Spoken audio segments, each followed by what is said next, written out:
A lot of people been asking me, yo, M, where you been at the last 4 years? Well, this is my story. You were literally born while I was taking a shit. I invented you because my life was fucked up. My music was going nowhere, and I was broke. Exactly.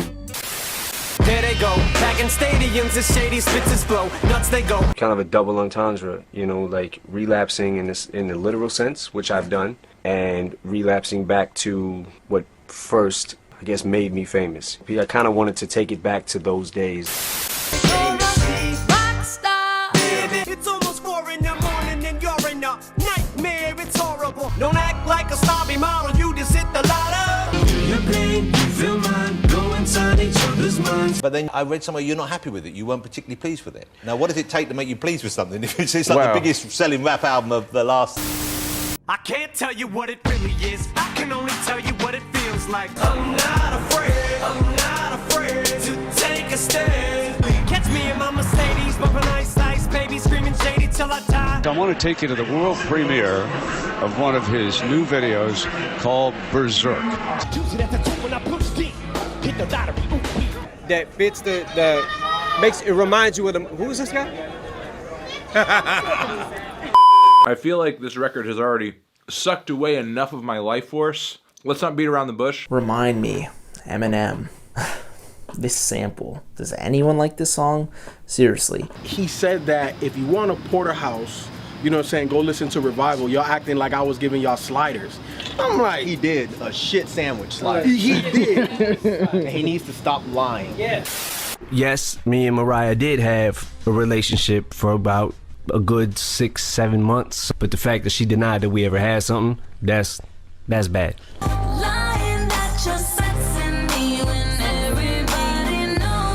You gonna apologize, and I'm gonna see you in person and tell you that that's what you have to do. So whenever a shoe has the toe points up like that, I usually run the other way, naked. You mad about something I said in 2012, took you 6 years and a surprise album just to come with a diss? Then he starts doing a press run, basically, about Haley. I'm like, what the fuck? Yo, my man better chill. This is music to be murdered by. Probably not supposed to actually be here tonight because of a couple of reasons. And this is the Rock and Roll Hall of Fame.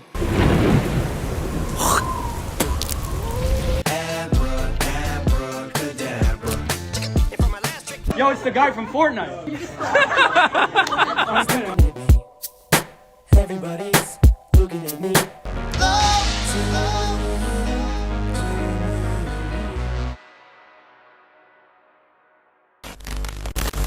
First of all, I want to say real quick, if you're watching this video and you saw the entirety of part 1, I truly appreciate you being here. It means a lot for real. If you want to watch the full uncensored versions of part 1 and part 2, head over to patreon.com/itsAaronSpeaking. The link is in the description. And lastly, liking the video and leaving a comment really does help the algorithm. And if you aren't subscribed yet, hit that button real quick. I really appreciate that. And with that being said, let's get started. Alright, so where did we leave off? Oh yeah, 2009. Let's go back in time a bit and remember what the landscape in hip-hop was like. Yo, remember the New Boys? I'm only 17 and I'm a perfect couple's only in a dream. Yeah, they had me going crazy in the hallways of school that year. Skinny jeans, all that. But besides that, it was the year where I truly feel like hip-hop changed completely. Especially because of how prevalent auto-tune had become. Shout out to T-Pain though, he deserves credit for that. Arguably though, you could say things started changing with Kanye with Graduation in 07. You could be my Black Kate Moss tonight. Or Lil Wayne pioneering what would eventually be termed as mumble rap years down the line. Or even Rebirth. But man, at the time, we didn't have streaming. A lot of us were still going outside to buy the latest CD, or using sites like DatPiff, Live Mixtapes, WorldStar, Hot New Hip Hop, Hip Hop Early, etc. These sites really started to become the go-to platforms for discovering music. YouTube as well, of course. Artists like Drake, Wiz, J. Cole, Wale, Nicki Minaj, Tyler, Kid Cudi especially. Man, I could keep going, but these artists were all swarming in with the blog era and were the foundation for the new decade to start, building their fan bases online rather than through traditional radio/label pushes. Shout out to Soulja Boy though, for being the first rapper to invent everything. Nobody never did that. That's fair. Nobody. That's fair. But of course, there was still someone in the rap game who came from a different era and was gearing up for a major comeback. That, of course, being Eminem. What's going on? What are you guys doing? You mind if I come out and maybe join you or something? Kids don't do drugs. Were you on drugs? What was going on at that time? Yes, I was just a little wee bit under the influence on that particular clip. Early on in the year, industry chatter about a single featuring Dr. Dre and 50 Cent began, and that's exactly what happened. The lead single for Relapse, Crack a Bottle, was released. After spending 3 consecutive weeks at number 78 on the Hot 100, Crack a Bottle shot all the way up and reached number 1 due to sales of 418,000 downloads and of course word of mouth that Eminem is back, becoming the 4th biggest jump to the top of the Hot 100 in the chart's history. The song is Eminem's 2nd song to peak at number 1 since Lose Yourself, which had peaked at number 1 in 2002 and 2003 for 12 weeks. The next single would release on April 7th, We Made You, in where he kind of went back to that silly, over-the-top Slim Shady-like character where he parodied Jessica Simpson, Kim Kardashian, Sarah Palin, just to name a few. Damn, I think Kim Kardashian's a man. She stopped him just because he asked to put his hands. I mean, it could have been worse. What he said, it could have been worse. So I got it easy, and I... Shut your lame ass up, nigga. And not even a month later, he gave us another single, In 3 AM, where he dives into that horrorcore territory and raps from the perspective of a serial killer / psychotic alter ego, similar to Slim Shady, but even darker. It peaked at number 32 on the Billboard charts.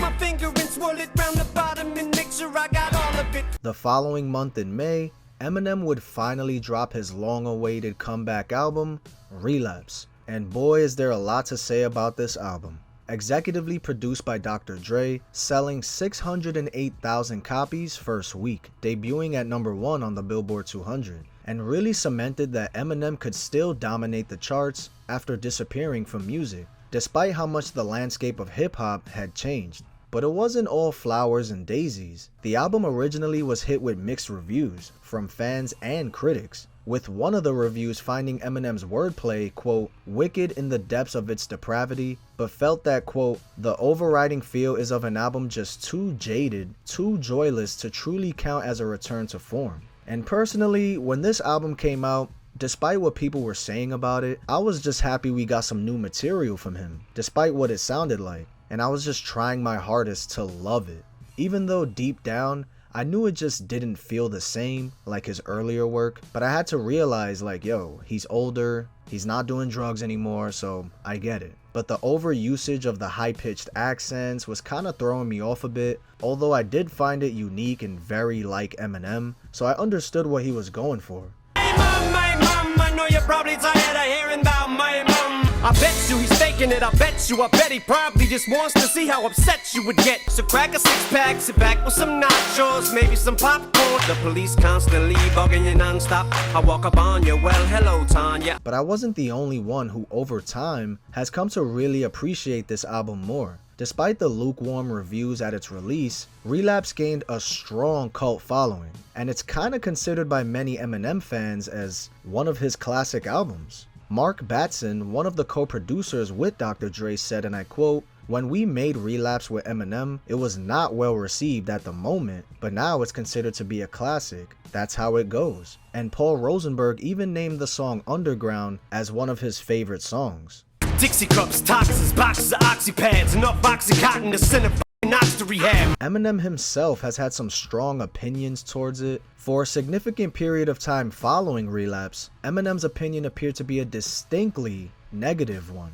In 2011, while denying his apparent dislike for the album, Eminem did not rank the project amongst his best work and said, and I quote, "I don't hate Relapse. I don't hate it at all. But when I'm looking back, especially with that album, I have a tendency to run things into the ground. That was one of those instances where I got in a zone like, yo, I just want to be this demented serial killer on this album, and part of that was a growing process to get to recovery. Working through those steps, relearning how to rap, and relearning where I need to be at." End quote. One thing very important to mention though is the song Beautiful, which is clearly the best song on this album. No, for real. Hey bro, we can argue in the comments all day about that, but there was a reason for that. Not only is he not doing any of those accents in this song, but it's the most heartfelt song on the album. I don't know how or why or when I ended up in this position I'm in. Mostly written around the time when he was at his lowest, but he added a third verse to it after he got clean. Cause if I do that, then it opens the door for conversation like I want that. This song is phenomenal, mostly due to Jeff Bass's incredible production. And speaking of Jeff Bass, that could be the reason why, me personally, I felt that shift, that, I don't know, this album just doesn't have the same feel, because this is the only song that had Jeff's hands on it. And why is that, you might ask? Well, during the time of Encore, it was all public that clearly Eminem was going through some serious drug issues, and Jeff admits it himself. He had his issues with drugs too, and alcohol, and things were starting to go downhill a bit. He once said in a 2013 interview saying, quote, "I still love him and everything, and I'm sure he still loves me, but we don't communicate like we used to. He told me he had to experiment with other writers, other producers. It was very fair. All artists probably do that. We could only have our vision of what he should be. Life happened. Life just moves on. It's not like he said, jump, you're fired. It was just, I'm gonna go in a different direction. Cool. I wish you the best of luck." I can guarantee that we could sit down today and write a song, and we could still put something out that the fans would love, and maybe someday that'll happen. And he also spoke about it again in an interview from 2022. Encore, I didn't work on it at all. You didn't work on it at all? My production team did not. We didn't really physically participate in the writing of that. So how did that happen? I mean, that's just a natural question, right? You guys got this great chemistry, things are working, so Life happened. So, you know, I had some family issues that I had to deal with, so I had to back away, bring in Louis Rusto, who's another writer, and he came in and started filling the void of my production. That was another change for Marshall, shift change. You know, maybe they weren't quite sure where they wanted to go with it. And I think that album was trying to be funny. Like, it was, now Eminem was a funny dude. Yeah. But he is a funny dude. But don't force it to be funny. He's a funny dude, but you don't force it. But I think they were... It went a little corny, because it felt forced, I guess. That's probably right. If you want to look back now, it felt forced. Yeah, and he was more, I guess, playful in a Slim Shady LP. It was, He was playful in the first album, but more like with an edge. Playful with an edge, and from an authentic place or something, if that makes sense, right? Yeah. It's a good way to put it, because then it almost became like, oh boy, here's the circus boy. And the dog thing was cute, but enough. Yeah. You know, my personal opinion. I just didn't work on that album because the direction wasn't exactly what I loved, but I removed myself from it for family purposes, and you know, it was kind of disheartening for me a little bit because the emotional part of it wasn't there anymore. Because I think that Louis and him maybe had emotional connection, because I know there's a couple of songs that are unbelievable. But as a fan, going out and buying that album, something was missing. I'd agree. And I talk to people all the time about that. I don't get into like, oh, why did you write on it or anything like that. I don't talk about stuff like that, but just talking as a fan.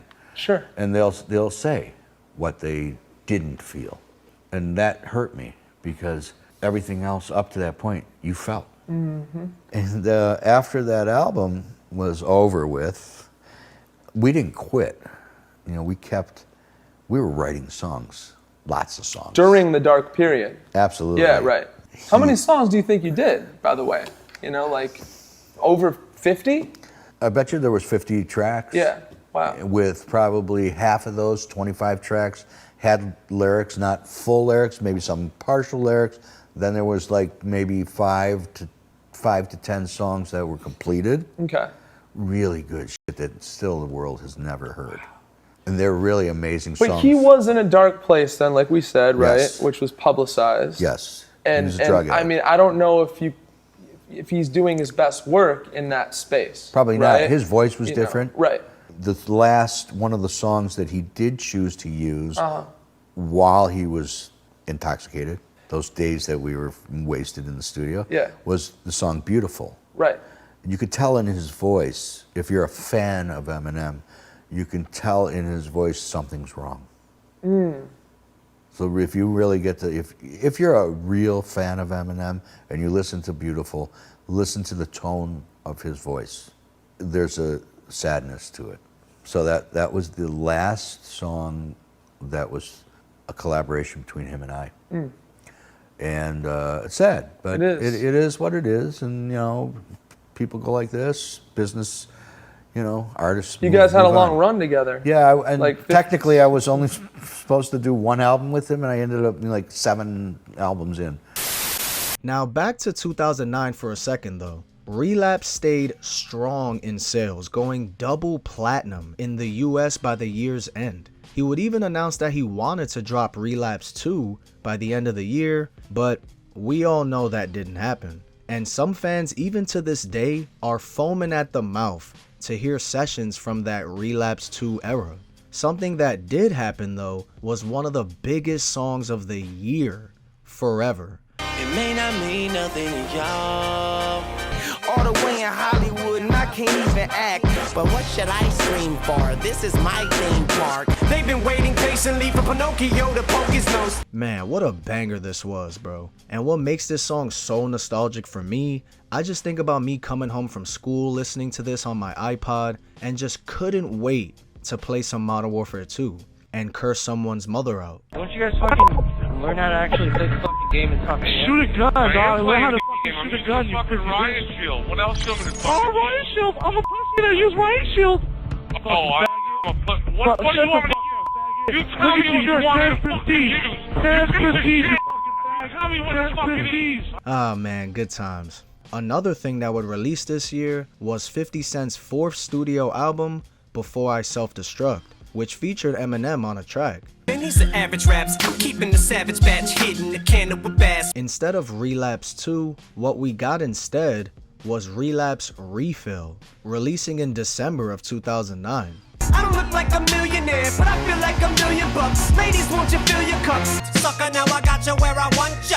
Unslut, coming and unpacking in my lunch up. I used to say back in the day when I met Dre, I used to sit and goof on the phone with. It feels so wrong, cause it feels so right. But it's alright, it's okay with me. Oh my god, bumbuck lord, I'm hard as canard. The little boy who shot him on the wire. You hear the beat as it makes you not wanna go to sleep. I knock on the coldest door. Originally though, most of the songs on Refill were intended to be on Relapse 2, but he ended up scrapping Relapse 2 due to the poor reception of the album and really just wanted to start from scratch. But hold on, before we get into 2010, we can't let the year go just yet, because someone would make a diss track towards Eminem, and that would reignite the Mariah Carey saga. Boy, oh boy. You know I had to talk about this. Did you date him? No. Can I just clarify that I did not have a physical relationship with him? Those rumors are true, and I'm not going to deny them. I'm upset now. Oh gee, that's supposed to be me in the video with the goatee. Wow, Mariah, didn't expect it to go balls out. Shut the f up before I put all them phone calls out. And I was like, why are you so obsessed with me? The Eminem and Mariah Carey quote-unquote beef is one of hip-hop / pop culture's longest running and, I don't know, most bizarre feuds. But it didn't just start in 2009 though. It started in the early 2000s and flared up on and off for like 2 decades. And if I had to be real about this whole feud, the Nick Cannon thing kinda made Eminem stans tricked into thinking he won the battle, really because of how cringe and whack his disses were towards Eminem. But in reality, it kinda proved how much M's ego was crushed. And quite honestly, yeah, he lost this one, Chief.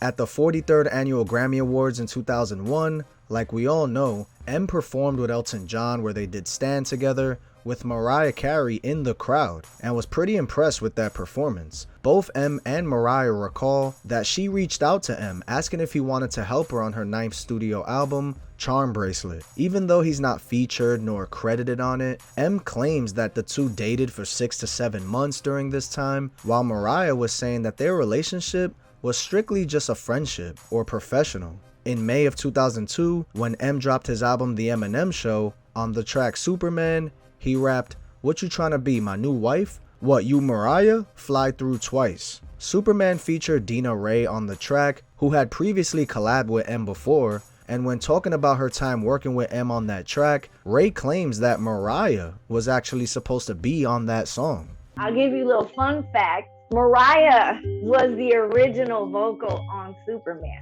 Whatever happened, happened. I think he was a little upset. And he called me, he said, call Dina. So I get flown in.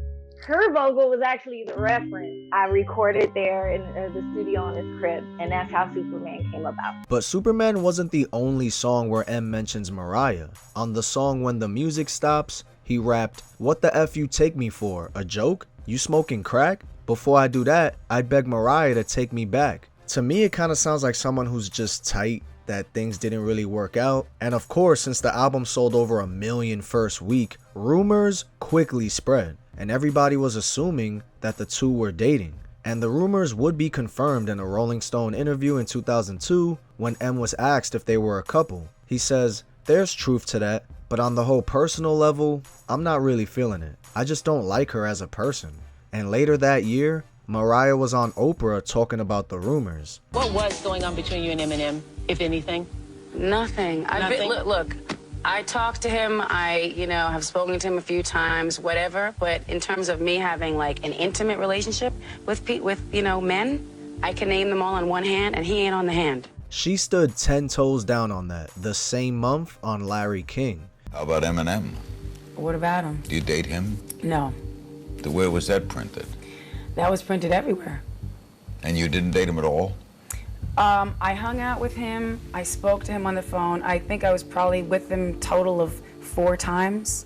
And I don't consider that dating somebody. Then when she dropped the album, on the song Clown, fans quickly speculated that it was towards Eminem, where she says, "I should have left it at how you doing. I should have left it at I like your music too. I should have never called you back when you pursued me. You should have never intimated we were lovers, when you know very well we never even touched each other." And later on in the track, she responds to M's claims on Superman, where he says she flew to his crib. "I gotta break it to you delicately, dummy. Taking my G5 20 minutes wasn't nothing, but I guess you wouldn't know that's the way I roll. Consequently, now your ego's fully overblown.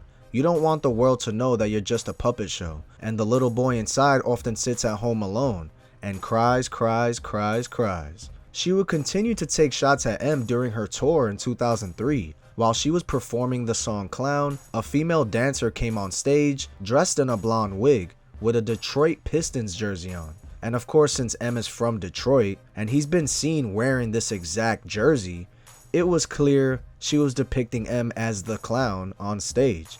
And when the song ended, a big screen was flashing saying "The Marionette Show" with the same Eminem Show font reverse lettering, with Mariah grinning, telling the audience that it's all fun, we just having a good time with the show up here. The beef simmered down for about 2 years after this, because you gotta think about how Eminem was still on a high and massively successful, going on to sell over 4 million copies with Encore the following year. Despite the album's quality, Eminem was still on top of the world.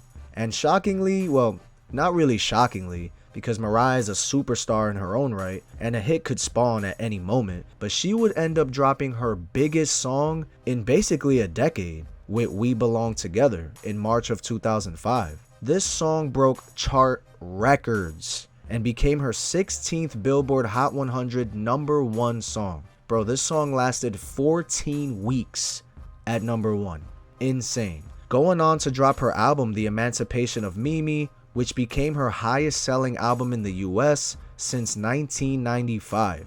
selling 404,000 copies first week, and the album went on to be nominated for 8 different Grammys, with her winning 3, including Best Contemporary R&B Album. This clearly bothered Eminem, with him even admitting it, and after 2 years of silence from Eminem, he kinda out of nowhere started taking shots at Mariah again. On his 3rd edition of the Anger Management Tour in the summer of 2005, during one of his performances, he took like 2 to 3 minutes out of his set to diss Mariah. Mariah Carey, looks so scary, I don't want to see it. Every time I see her video on the TV, she's so annoying. Who is that? You love her? Yo, that sounds like Mariah Carey. That's me. Oh, get the f*** out of here, man. Don't tell me she's behind one of these doors. Mariah, I told you to stop following me every motherfucking city we go.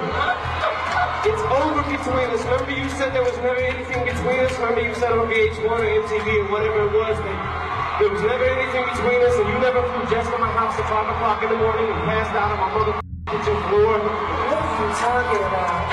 You know what the f*** I'm talking about. I know you got a new wife. Not a new wife, it's the same girl I've been with. I'm trying to make shit better at home. I'm trying to get my family back together. You're f***ing up right now.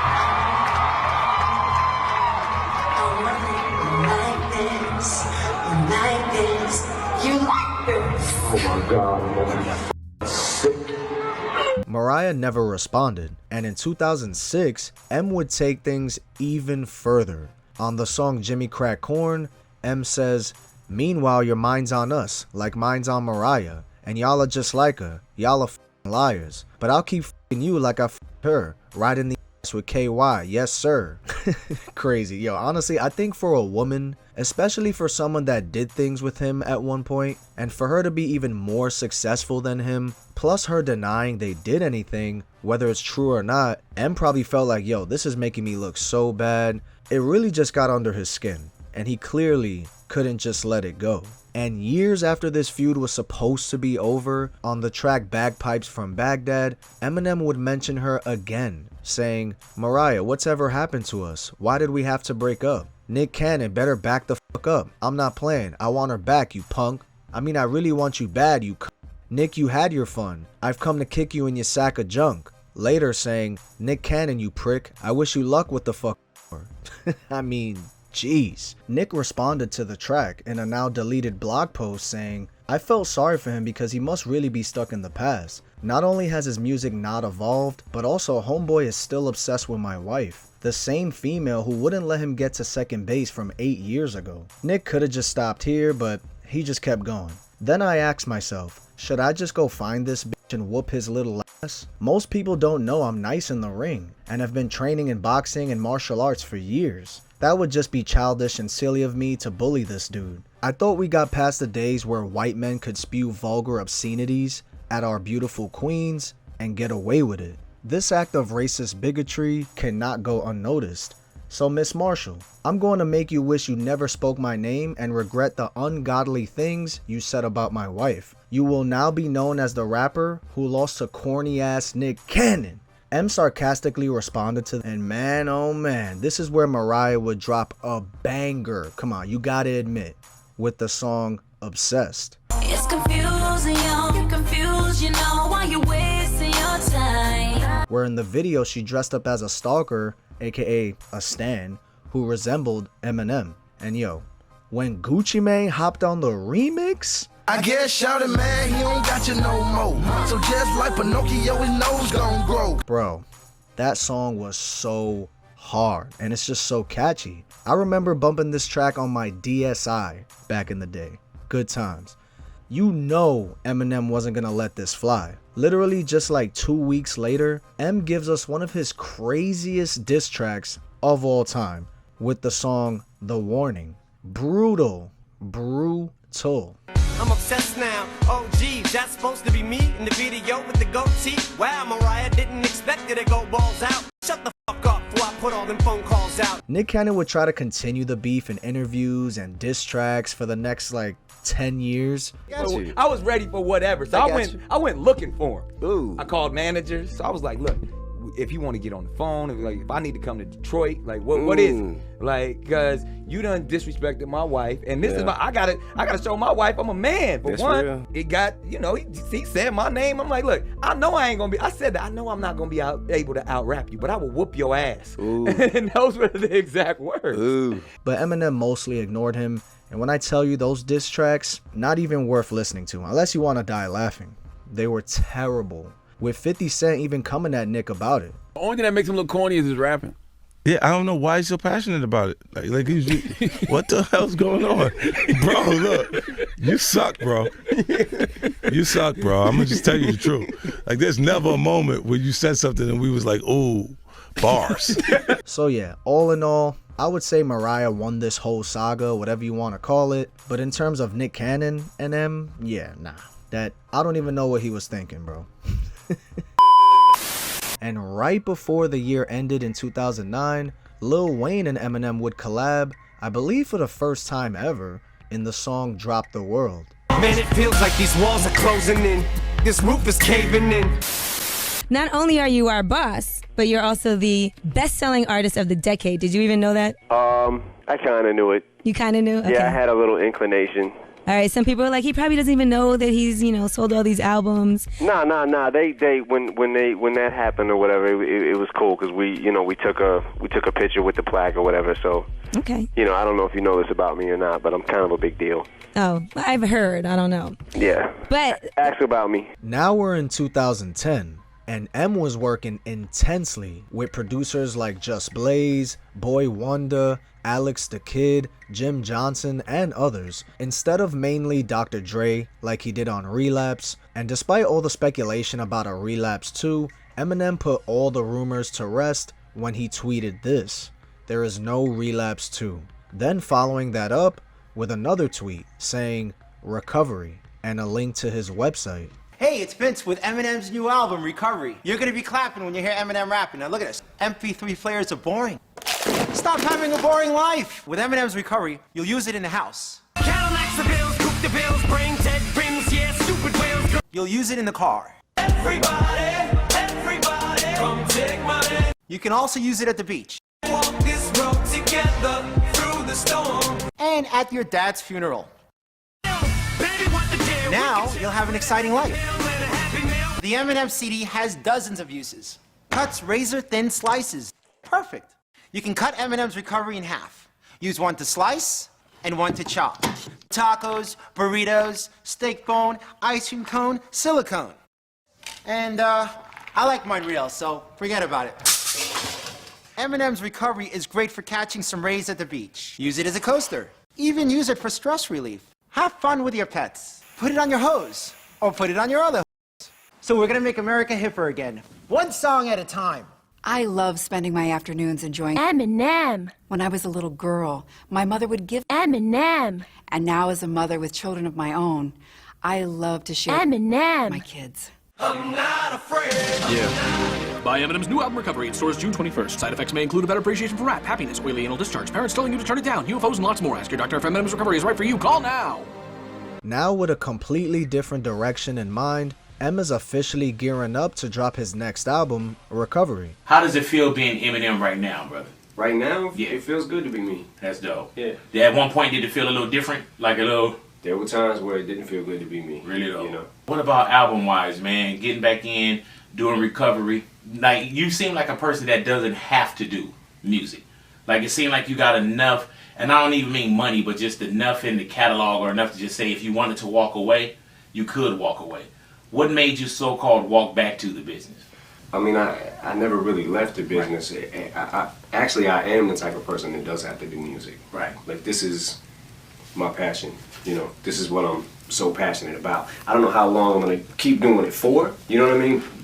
I'll take that as it comes, but I do need music. You know? And for the first single, he gave us an anthem in Not Afraid on May 4th. And when I tell you this song was all over the radio, my boy, you could not escape this song. I remember being at the gym like 4 times a week during that summer. It was literally just this, Love the Way You Lie, and Miss Me by Drake. That was it. It's one of his most triumphant, motivating, and just such a redemption type of song. Again, a true definition of an anthem. It was my decision to get clean. I did it for me. I feel amazing and I'm not afraid. I'm not afraid. Debuting at #1 on Billboard, and yeah, that makes a lot of sense. The song lasted 25 weeks on the charts, and the song is currently at 2 billion views on YouTube. And man, when this came out, he famously says the bars, in fact, let's be honest, at last we laughed. CD was aired, perhaps I ran them accents into the ground. The album debuted at #1 on Billboard 200, selling 741,000 copies first week in the US alone, despite it leaking 4 days prior. And it stayed at #1 for 7 consecutive weeks, becoming the best-selling album worldwide of 2010, moving over 10 million copies globally. Shorty dance while I dish it to the beat. The words, you don't listen to them anyway. Yeah, struck a nerve. So why in the world do I feel so alone? Nobody but me, I'm on my own. Yesterday my dog died. A hog tied a hoe, tied her in the bow. Said next time you blog, try to spit a flow. And what I mean is that I will no longer let you control me. So you better hear me out, this much you owe me. The days are cold, living without you. Nobody knows me, I'm cold. Walk down this road all alone. It's no one's fault but my own. And of course I can't forget about the banger No Love. This time an even better collab with Lil Wayne. Man, get these whack suckers off stage. Where the fuck is Kanye when you need him? Bro, when I heard this verse for the first time back then, I was like, oh nah. Oh nah. He hasn't lost a single step in his pen game, with the song Love the Way You Lie literally being a global smash hit. That's alright, because I love the way you lie. It's kind of funny looking back at it now, how he collabed with Rihanna though, because a year earlier, he actually sided with Chris Brown and threw shots at Rihanna on an unreleased track, saying, I'm not playing Rihanna, where'd you get the VD at? Let me add my 2 cents. Of course I side with Chris Brown, I'd beat a bitch down too, if she gave my dick an itch now, where he would later apologize for, saying he doesn't even remember recording that, as he was still trying to learn how to rap at the time. Throughout this entire year, Recovery dominated the charts, with Eminem headlining major festivals, with one of them being Lollapalooza.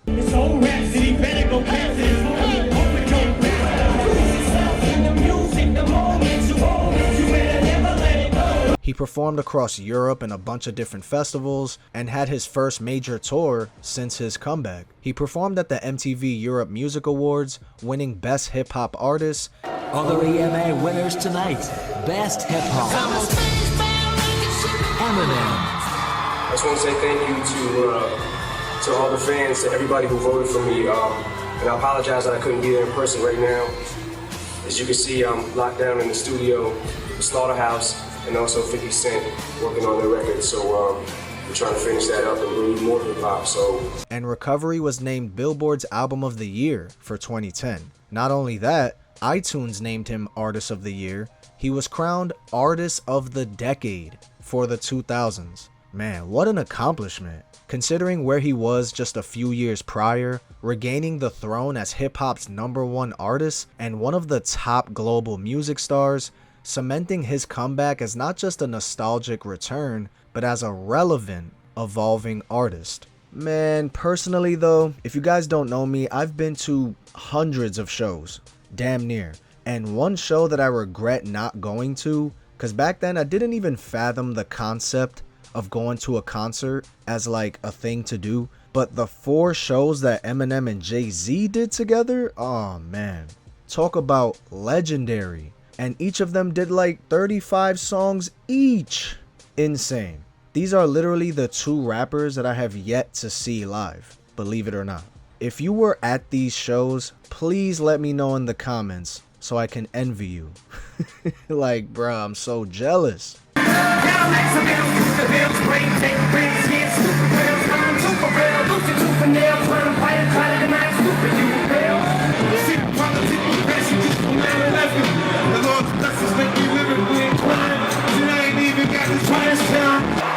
Make some noise for Kanye West one time tonight. It's New York City, gang. Nice. I had had the most fun recording Roman's Revenge. He also ended up on the album Pink Friday. Raw, like a dungeon dragon. I'm starting to feel like a dungeon dragon. Out of Shady and Nicki Minaj, you might find a sight quite odd, but don't ask why. That's why no. Hearing this song again after years, I haven't heard the song in years. This song is pretty damn crazy. Hold up, she must have for some high roller when I won't buy soda. Let's just rock and ride cola. Now we're in 2011.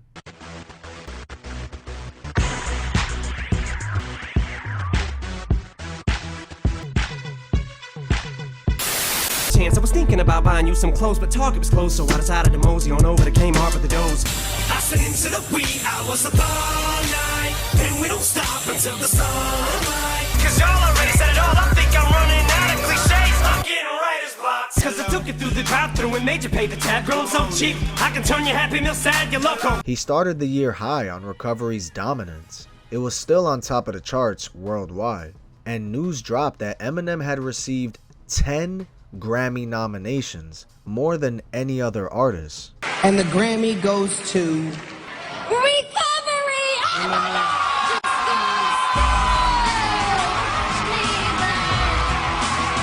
And thank you to the fans. What up, Detroit? Stand up!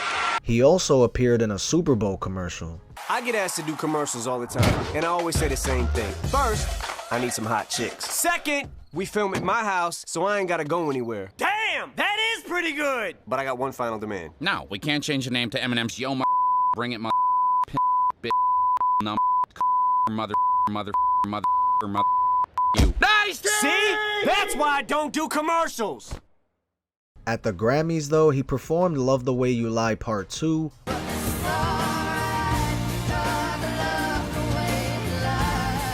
made pizza 3 times, I'm starting to lose count, but together, we'll live forever. We found it, you found. he ended up winning Best Rap Album, Best Rap Solo Performance for Not Afraid, and Best Rap Performance by a Duo/Group for the song Forever. M was also featured on Dr. Dre's single, I Need a Doctor, which actually ended up peaking at number 4 on the Billboard Hot 100.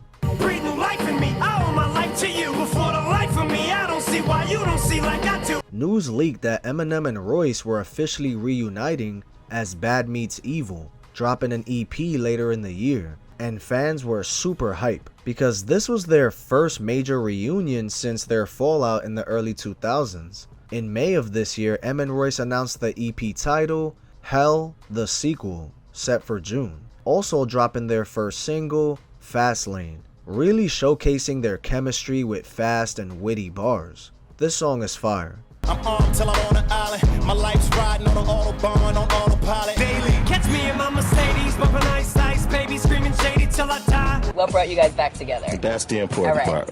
I mean, our initial falling out, like we went through a lot, you know. Us as individuals, me and my group, D12, and you know, I think that after we lost Proof, we just really realized like how stupid the beef is. Royce and Proof actually had worked stuff out when they were in jail together at one point. They had squashed their differences. Royce went on tour with D12 and they settled their differences, and then I was kind of the final step. If you're a fan of real rapidy rap, lyrical, miracle, spiritual, you should get this album. Hell, the Sequel was officially released on June 14th, debuting at number 1 and sold 171,000 copies first week. I'm getting kinda tick, you're blocking my side mirror. She's like, yeah, so I flip, emotions cut off. So cold, now I froze my butt off, and this ain't even the tip of the iceberg yet. As soon as I open the door, you try to resist, what for? Getting girl, don't front show to your bad and evil, so you know how this will go. The competition's miserable, we stomped in this is no. Could barely see up over the steering wheel, crashing with Tortria. When my music you take so subtle, just to give it away to people who don't even appreciate. Critics really praised the lyricism and chemistry between M and Royce. Honestly, this whole project is pretty underrated. The biggest hit to spawn from this project was the song Lighters. It blended rap with pop, kinda dividing some fans, but Right where we should be. If I was you, I would duck or get struck like lightning fighters. Keep fighting, put your lighters up. it was a hit, even peaking at number 4 on the Billboard Hot 100. And the project maintained chart presence, being one of the highest selling rap EPs of the entire year. I wanted to make it, and I was gonna make it regardless of what anybody said. he got an Oscar. Passed out in his red Mazda with his fucking head in his pasta in the parking lot of Kmart Plaza across from the Red Lobster. Looking like the Loch Ness Monster, dressed like a cross-dressed mobster. Talk is cheap, it costs less to gossip. I'd probably be a lot less hostile if you snots kept your snozzers out the air holes or get fucked in all 7 holes. Now we're in 2012. Bang, bang. Bang, bang, bang. But anyways, in February, Slaughterhouse announced that they were finishing their Shady Records debut album, Welcome to Our House, with Eminem as executive producer. Well, I do know this. You have a new project you're working on with Slaughterhouse. That album comes out in August. Last week, you were in LA with Dre. Were you working on an Eminem album? Well, I'm working on, I actually started my album, but I haven't like fully went in yet because I've been finishing up this Slaughterhouse record. I kind of been really hands-on with this album for like the past year. So this has kind of been, you know, like a pet project for me. I kind of been like, you know, executive producing, co-producing, mixing, just, you know, very hands-on with it and, you know, just really involved. So once we're actually finishing up today, we're handing the album in today, so. Slaughterhouse album comes out this month, right? Yeah, August 28th. All right, August 28th. What about your album? Any release date? Any thoughts on that? Oh, my album? Yeah. I don't have a date yet. Ah, come on. Throughout the year, M did a few interviews promoting Slaughterhouse, working on his new album, 50's new project, etc. And throughout the year, there was news surfacing that he was going to collab with longtime producers Dr. Dre and Rick Rubin. And on August 28th, 2012, Slaughterhouse's album, Welcome to Our House, officially dropped, debuting at number 2 on the Billboard 200, selling 52,000 copies first week. Doctors are dead, nurses are tired. They've taken it over and barricaded themselves inside it. I'm a dreamer, and if I'm coming off brash, please forgive me. What? That's all I want. What up, what up, what up? At Calm Chief, we Sasquatch beat. Bigfoot up your butt, shut up. My mama seen it. This is my arm swinging and my alarm ringing. Yeah, you got comedy cash. I'm quarter the slaughter, half of the dream team, the anomaly band. Gonna make you feel me if I gotta shake this building till I make you spill drinks. Girl, this whole building is Knife work with me, but the chrome is extra case I'm in the same taxi as the bone collector. The album was met with generally positive reviews, with Hip Hop DX giving it a 4.5 out of 5 stars. For the rest of the year, Eminem stayed mostly quiet publicly, though still active behind the boards for Shady projects. M's team officially confirmed he was working on his next studio album, aiming for a 2013 release. His manager, Paul Rosenberg, announced that Eminem's album was the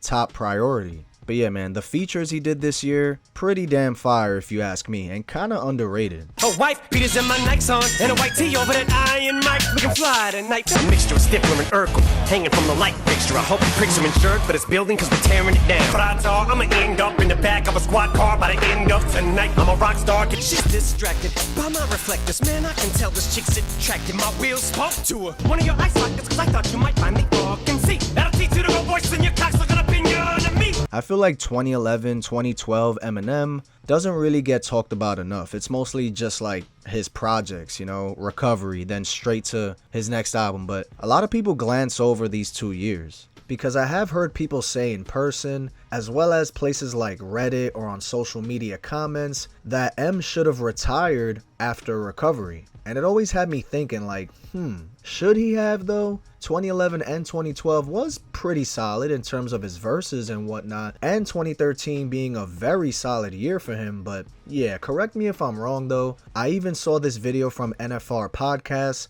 talking about this very topic. Now we're in 2013. How, Sway? Take a few steps back. You ain't got the answers. You ain't got the answers, Sway. If you could go back to, say, 1996 Slim Shady and talk to him, what would you say to him now? 1999 Shady? Or wait. I said 96. Oh, 96 Shady. Yeah. Oh, keep going. Right. Stop when you get to the Slim Shady LP. Stop. Slow down. Slow down. Slow life down, or just slow everything? Man, just slow down. Take a breath. Like, I never got a chance to really enjoy what was happening, because it was happening so fast, but also because I felt like I needed certain things, and then it just became a big ball of M stayed mostly quiet for the most part early on. He did do a little voiceover for a Beats by Dre commercial, but... And they love talking trash. A plug-in speaker? It's done. Yo, can I borrow your pager in your acid wash jeans? Other than some rumors that he was dropping a solo album, it wasn't too much going on. His name was mentioned in Kendrick's Control verse though, which literally shook the whole game up, as Kendrick mentions Eminem as one of the few rappers that are the best in the game.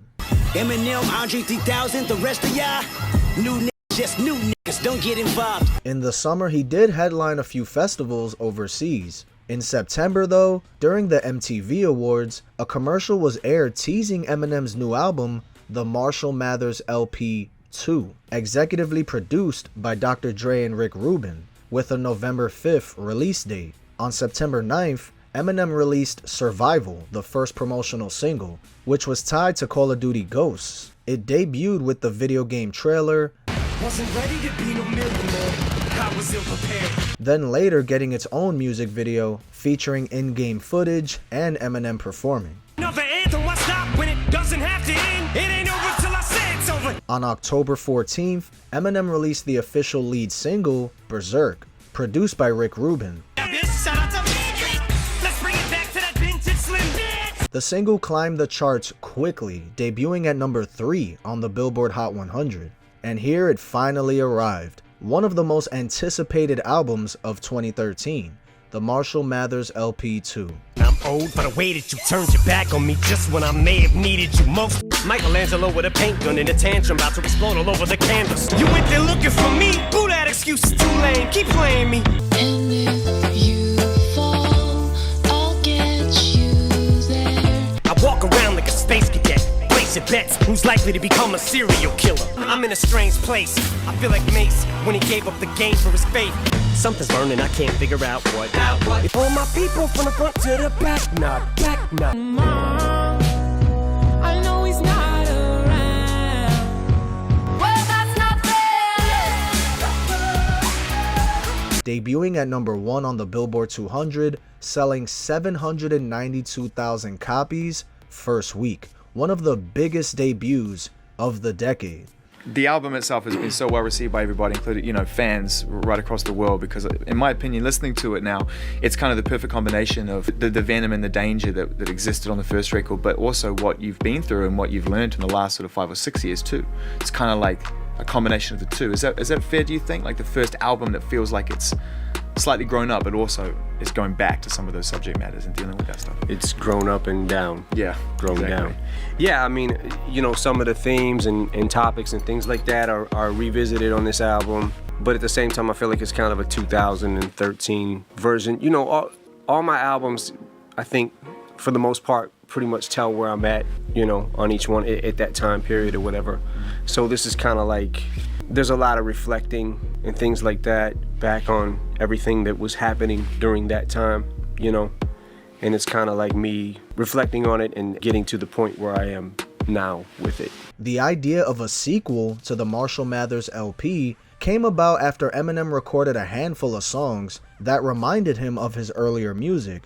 The album was met with some pretty high praise, and in my opinion, calling the album the Marshall Mathers LP 2 was extremely ballsy of him to do, but I respect it. I remember going into this for the first time and I was like, there's no way possible that he can top the first one, especially 13 years later. Times are just different and he's just so different now.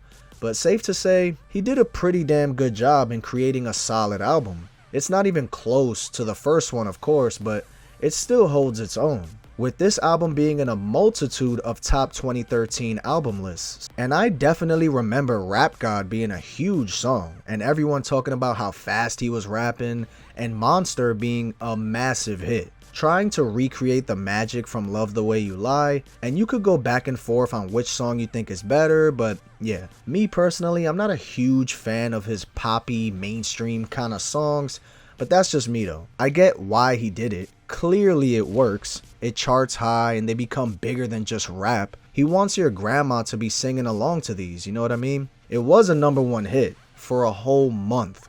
So yeah, you could say this album was Eminem's return to dominance, proving he could still out-rap the new generation and sell massive numbers in 2013. It balanced nostalgia with Bad Guy, callbacks to his earlier songs, with growth in Headlights, while Rap God and The Monster cemented his relevance in modern hip-hop and pop. He also won Best Artist at the YouTube Awards. Eminem, this is your award. Now it's 2014.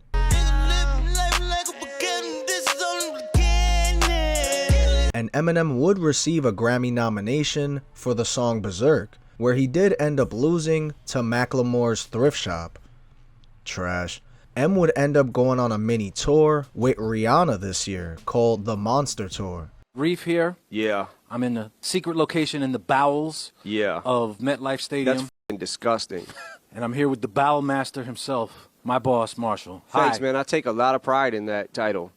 Sit down. You're making me nervous. Or you want to stand? Sometimes I like to walk around when I talk, man. You like to pace? Yeah. So, I like to stand during interviews. Okay. You know what? Your tour, your dressing room, your rules. All right, I'll sit because I can't f***ing stand you. Oh! And despite it only being 6 shows, it ended up being one of the most highest grossing tours of 2014 in North America, with a gross of $36 million. In August of this year, the song Rap God would end up on the Guinness Book of World Records for the most words in a hit single, with 1,560 words.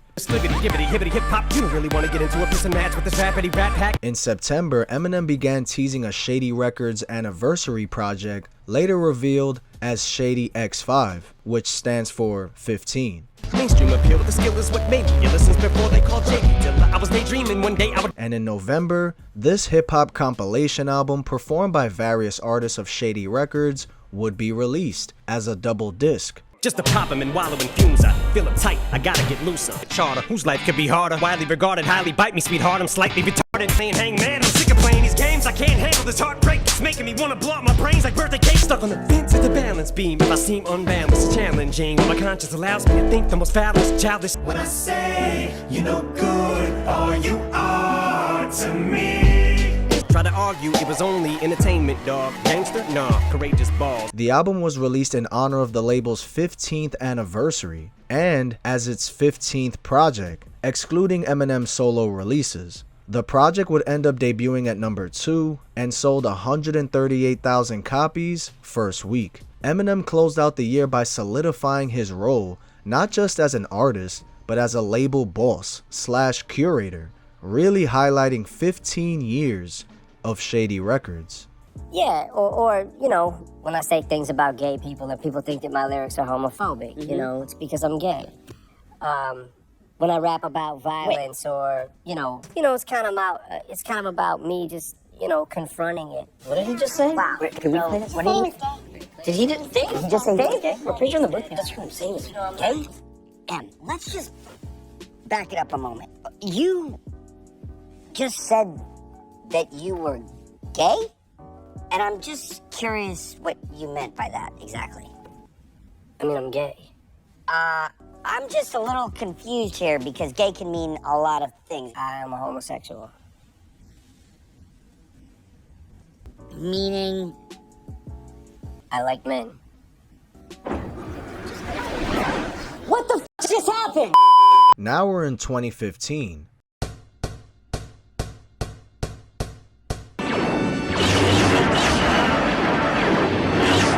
And M was a little quiet to start the year, but when February came along, the Southpaw film was announced and was going to have some heavy Eminem involvement. I'm looking for a job, maybe place to trade. You couldn't handle the rules. Reports came out that he would executively produce the soundtrack and contribute new songs. Actually, on December 13th, 2010, DreamWorks acquired the script with Eminem eyed to play the lead role. However, the following August, the studio dropped the project, and in December of 2012, it was picked up again by a different director. Eminem would end up dropping out of the film to focus on his music instead. Yo, can you imagine if M had this lead role? It would have been a whole different movie, honestly, and it probably would have sold a lot more at the box office, but that's neither here nor there. It would have been a different film. Let's just say this. Before the movie would release, though, Eminem would headline Lollapalooza Brazil.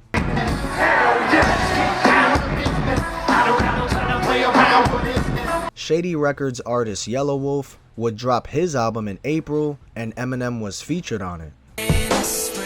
Who you think I'm talking about? Lift me up when I'm down and out. Media hype continued around Eminem's role as the Southpaw soundtrack executive producer. On June 2nd, the song Phenomenal would release, the first single for the Southpaw soundtrack. Look what I have built. Reputation is validation. The only thing I'm capable of making is amazing.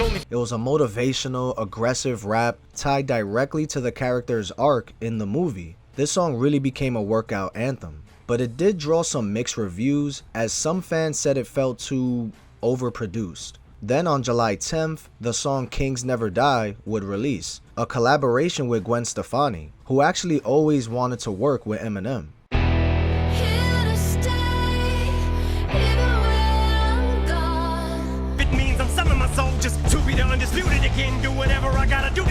I've been asking for so long to do something with him. Like, I think he's so incredible. He's a real artist, you know, he's a real weirdo. We all know that. They're like, yeah, can you come do this? I was like, really? And they're like, and it has to be done today. And I was like, okay. Then on July 24th, the movie was officially released. There you go.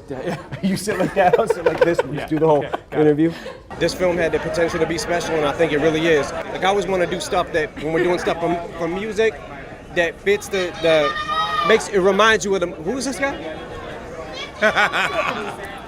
And now that I think about it, I remember going to watch this the week of with my dad, and we loved it. It was a dope get it out the mud kind of movie with a happy, tearful kind of ending, kind of sports movie, you know? I enjoyed it. In November of this year, rumors started swirling online about a potential 2016 solo album, sparked by him being unusually active in 2015 compared to 2013 or 2014. There were no new releases in December, but the Southpaw soundtrack earned end-of-year recognition as one of the stronger rap-focused film soundtracks. He was also featured on a few songs this year. He was on the remix for the Weeknd song The Hills, From an F-15, but tonight we don't need those pills, just the effects of beats. a Tech 9 track, Up inside a Bennigan's diner with a cigarette lighter, figured I try to set a big in the fire. and he was featured on Dr. Dre's song Medicine Man. It's almost like I poke voodoo dolls, and I hope my spirit haunts the studios when I'm gone. Another thing that he dropped this year that was extremely fire was his Carhartt Jordan 4 collab. Bro, these are gas, which actually vary from like $12K to $40,000 right now, depending on the size and condition. Now we're in 2016.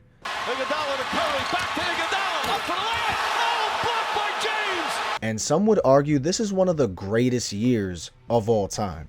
I know you want this for life. Yeah, I told y'all. So I made it mine. I just want the money, keep the face. I had a maid, baby, eat the cake. But some real lyrical heads would also argue it's when hip-hop changed forever for the worse. This is trash. With the quote-unquote mumble rap and the whole SoundCloud wave that came swarming in. Either way, you know Eminem always stays in his own lane. And honestly, nothing too much really happened publicly for M for about 9 months, really. He was kind of just laying low, chilling. That was until October, when Eminem suddenly returned with a major moment. He made a song called Campaign Speech. Witness the metamorphosis of a legend growing like an expert swordsman from the Hessian Warren. It was a surprise 8-minute freestyle aimed towards politics, particularly Donald Trump, as well as pop culture figures. He then tweeted, "Don't worry, I'm working on an album." This was his first direct confirmation that he indeed was recording a new project. For Eminem fans, that tweet shook the internet and reignited hype around his comeback, because at this point, we haven't had a solo Eminem project in at least 3 years. He was also nominated for Favorite Hip Hop Artist at the AMA Awards thanks to his ongoing legacy, but he didn't win. Drake would also bring Eminem out as a surprise guest on his Summer 16 Detroit stop. That was dope.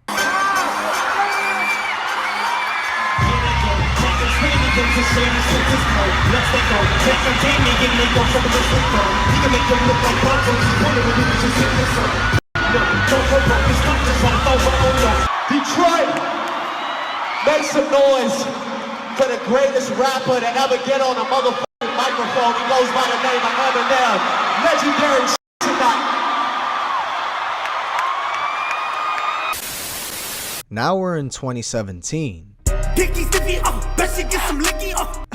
Yo, I gotta chill, bruh. For the beginning of the year, he didn't really put anything out. Call Shady number 81 Shirley. I'm turning into the air and her name is a rap state of emergency. Well, in the beginning we felt like we was meant to be. I fell for you and skinned my knee, but hell with any. On February 24th, he was announced as the third and final headliner for Reading and Leeds Festival. This means he would headline both Reading and Leeds in August, and also around this time, announcements were made that he'd headline Glasgow Summer Sessions on August 24th. In March of this year, Griselda Records, consisting of Benny the Butcher, Westside Gunn, and Conway the Machine, signed a distribution deal with Shady Records. And we all know what Griselda would go on to do with their careers, both as a group and individually, respectively. All three of them has made a name for themselves in this game.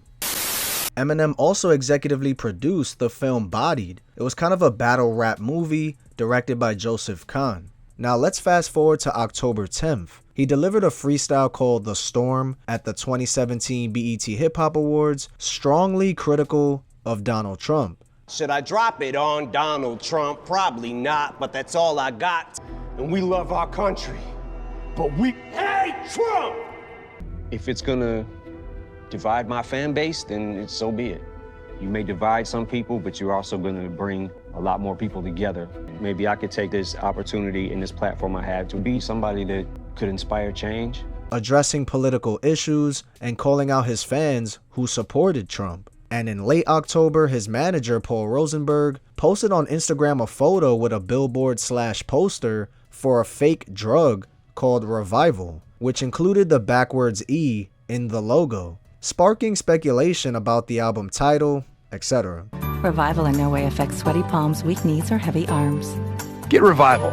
Don't miss your chance to blow. And ask someone you trust if Revival is right for you. This would form part of the promotional campaign. And here comes November, where he teased the song Walk on Water via imagery, a prescription note style doctor's note labeled Walk on Water, take as needed, under the Revival motif. And then on November 10th, the song Walk on Water featuring Beyonce was released. He would go on to perform the song live at the MTV Europe Music Awards, with Skylar Grey filling in for Beyonce. Knowing that no matter what bars I come with, you're gonna heart ripen. Then performing it on Saturday Night Live. So yeah, he was pushing this song pretty heavy.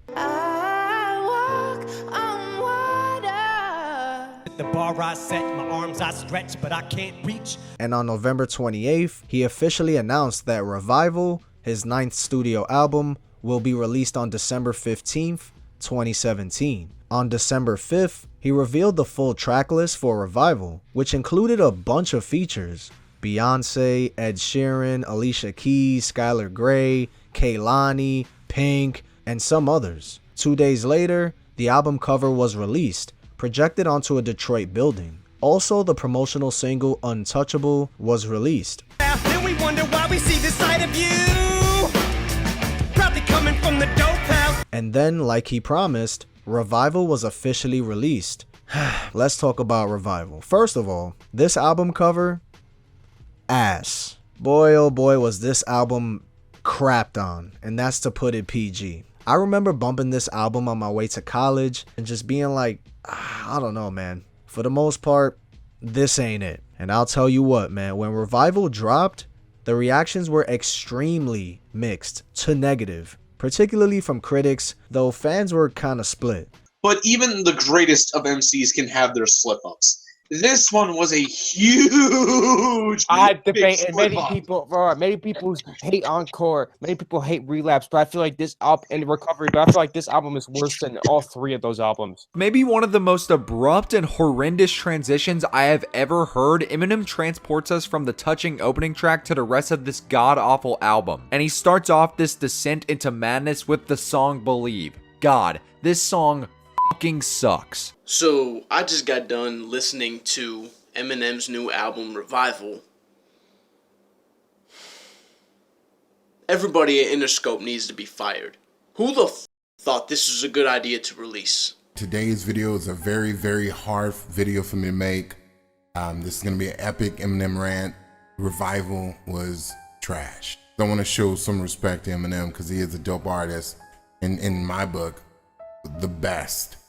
You know, for a long time, I was on his nuts. I'm just keep it real with you. Every album I bought it. I used to buy albums, like actually go to a store and buy his album. That's when he was rapping to me. Like now, this is not rap to me, nigga. This is not music. This whole album, I listened to shit like 34 times. And I'm like, nigga, what are you trying to do? He's still stopping and going with his flow like Stevie from Malcolm in the Middle. And when he's not singing hooks awfully by himself, he's getting some awful poppy pop ballad shit going on throughout most of this project. I mean, goddamn. So the first couple of singles he dropped were meh. And the track list is kind of suspect. But he can still give us a good album. I mean, come on, it's possible, right? Maybe.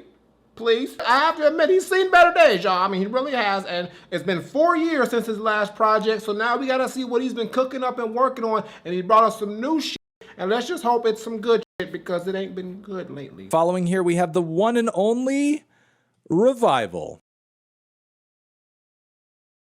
A lot of critics and some fans felt that the album was overproduced, too pop-oriented, and just lacking the bite of Eminem's classic work. Publications like Pitchfork, which absolutely suck, by the way, giving it a 5 out of 10, The Guardian giving it a 2 out of 5, criticizing its quote-unquote clumsy political commentary and dated production. Rolling Stone said it sounded like a scattershot, overthought attempt to stay relevant in a changed musical landscape. Complex even said that some of the political tracks felt preachy or tone deaf, and the collaborations like River with Ed Sheeran were clearly overly commercial. And of course, you know, with every bad album, there's gotta be a diamond in the rough, right? Well, yeah, there's some decent tracks. Like, some reviewers praised his lyrical honesty and vulnerability on the songs Castle and A Rose. I can barely support me, but as long as you're healthy, that's all that matters for the time being. Feels like I'm underwater, submerged like a submarine. Just heard that nurse say my liver and kidneys aren't functioning. The Independent called it flawed but heartfelt, applauding its ambition even when execution faltered, with many of the album's scores looking like this. Now, of course, with anything Eminem, you know it's gonna sell well, or it's at least gonna chart high, and that's pretty much what it did. It debuted at number 1 on the Billboard 200, selling 267,000 copies first week, with 197,000 of that being pure album sales. It became Eminem's 8th consecutive number 1 album in the US, actually tying Kanye West at the time. It also went number 1 in multiple countries, with the song River hitting number 1 in the UK. All in all, yeah, it's pretty much a mixed bag, leaving many fans disappointed, especially after such a long wait since the Marshall Mathers LP2. With a lot of fans saying that the pop production, Rick Rubin's rock samples, Ed Sheeran's hooks, etc., just felt off-brand for Eminem's hardcore fanbase. And some people look back at this project as something that Eminem might have needed to give him that spark again, in a sense, from all the negative responses. And trust me, Eminem heard you guys, loud and clear. It's what would birth the inspiration for his next album, which would come out of nowhere, Kamikaze. And boy, was 2018 a crazy year for Eminem. Just ask MGK. Let's get into it. Alright, now we're in 2018, and on January 8th, M unexpectedly released a remix to his Revival song, Chloroseptic. Rat mature, why can't you be like Macklemore? Why you always gotta smack a whole... Eminem mocked his critics of Revival, concluding, and I quote, "I just added to the fuel in my rocket pack. Till I'm ready to respond and I'ma launch it at him, I'll be back." He was also featured on 2 other songs called Majesty with Nicki Minaj. Take a ride with me, hop in my time machine. I'ma take the driver's seat as I thrust into hyperspeed. And a Royce da 5'9" song called Caterpillar. You're looking at a tiller, the psychopath, the killer, the caterpillar. Don't tell me when I'm supposed to rap until it's... And then on Valentine's Day, he ended up dropping the music video for the song River. I have wanted to be with you whether he was in the picture or not. Because I'm Eminem. So she's been on the web lately. Says maybe she'll be my Gwen Stacy. the Spider-Man. For the next like 2 months, there weren't many appearances or interviews, and fans were speculating whether Eminem would respond to the backlash over Revival. But in April, he ended up headlining Coachella, his first ever Coachella performance. Before me digging a bitch, I had to find a contraceptive. You never know, it could be earning her, man. Nowadays, everybody wanna talk like they got something to say, but nothing comes out when they move the lips. Then he ended up doing a Revival tour, but only in Europe. But one performance this year that still to this day, I have huge regret for not going. And I wish I could have been there. Honestly, I don't even know why I didn't go. I guess I wasn't really into concerts like that. But Governor's Ball 2018. Man, this lineup was crazy. I wish I was there, bro.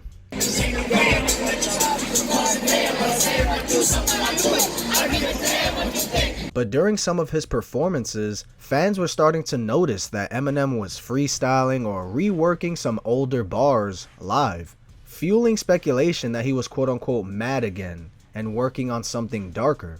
And in July of 2018, Dr. Dre reportedly was mixing something new, which would be the early stages for Eminem's next studio album. And guess what? Bam! Kamikaze, Eminem's 10th studio album, was released on August 31st. The album was executively produced by Eminem and Dr. Dre and was released with no prior announcement, just 8 months after his previous album, Revival, in retaliation to the backlash it received. He paid homage to Beastie Boys' debut album, who would actually say that they were flattered that Eminem paid homage to them. Billboard credits the success of the surprise release to Beyonce's self-titled 5th studio album back in 2013, where she dropped it without any promotion or pre-announcement, which was a critical and commercial success, ultimately changing the global release day for music from Tuesday to Friday. Eminem used Instagram and Twitter to announce the release and has relied on the extensive feedback from diss tracks and internet hype to spread the word of the album. In the US alone, Kamikaze opened at number 1 on the Billboard 200 with 434,000 copies first week, consisting of 252,000 traditional album sales as well as 225 million streams, giving Eminem his largest amount of streams within a week. And that makes sense since 2018, streaming was kind of new, Apple Music came out in 2016. And this album personally is definitely better than Revival. It was pretty solid, definitely not one of my favorites, but it's good. Really? Went from addict to a workaholic, word to Dr. Dre and that first marijuana tape. Guess I got a chronic case.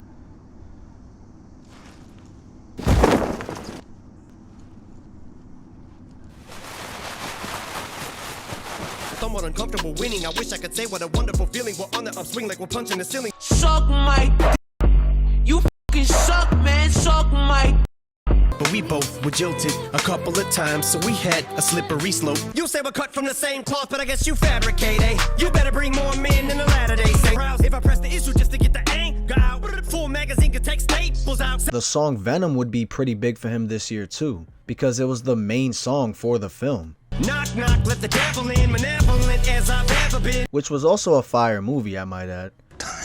Whatever. Yeah, sure, man. Yeah, I'll just turn right down. Sorry. One song that really stood out to me on Kamikaze though was the song Stepping Stone. It's considered Eminem's official farewell to D12. We were so bulletproof, float souped and soaked in our youth. Thought we was running shit till we lost the soul of our shoe.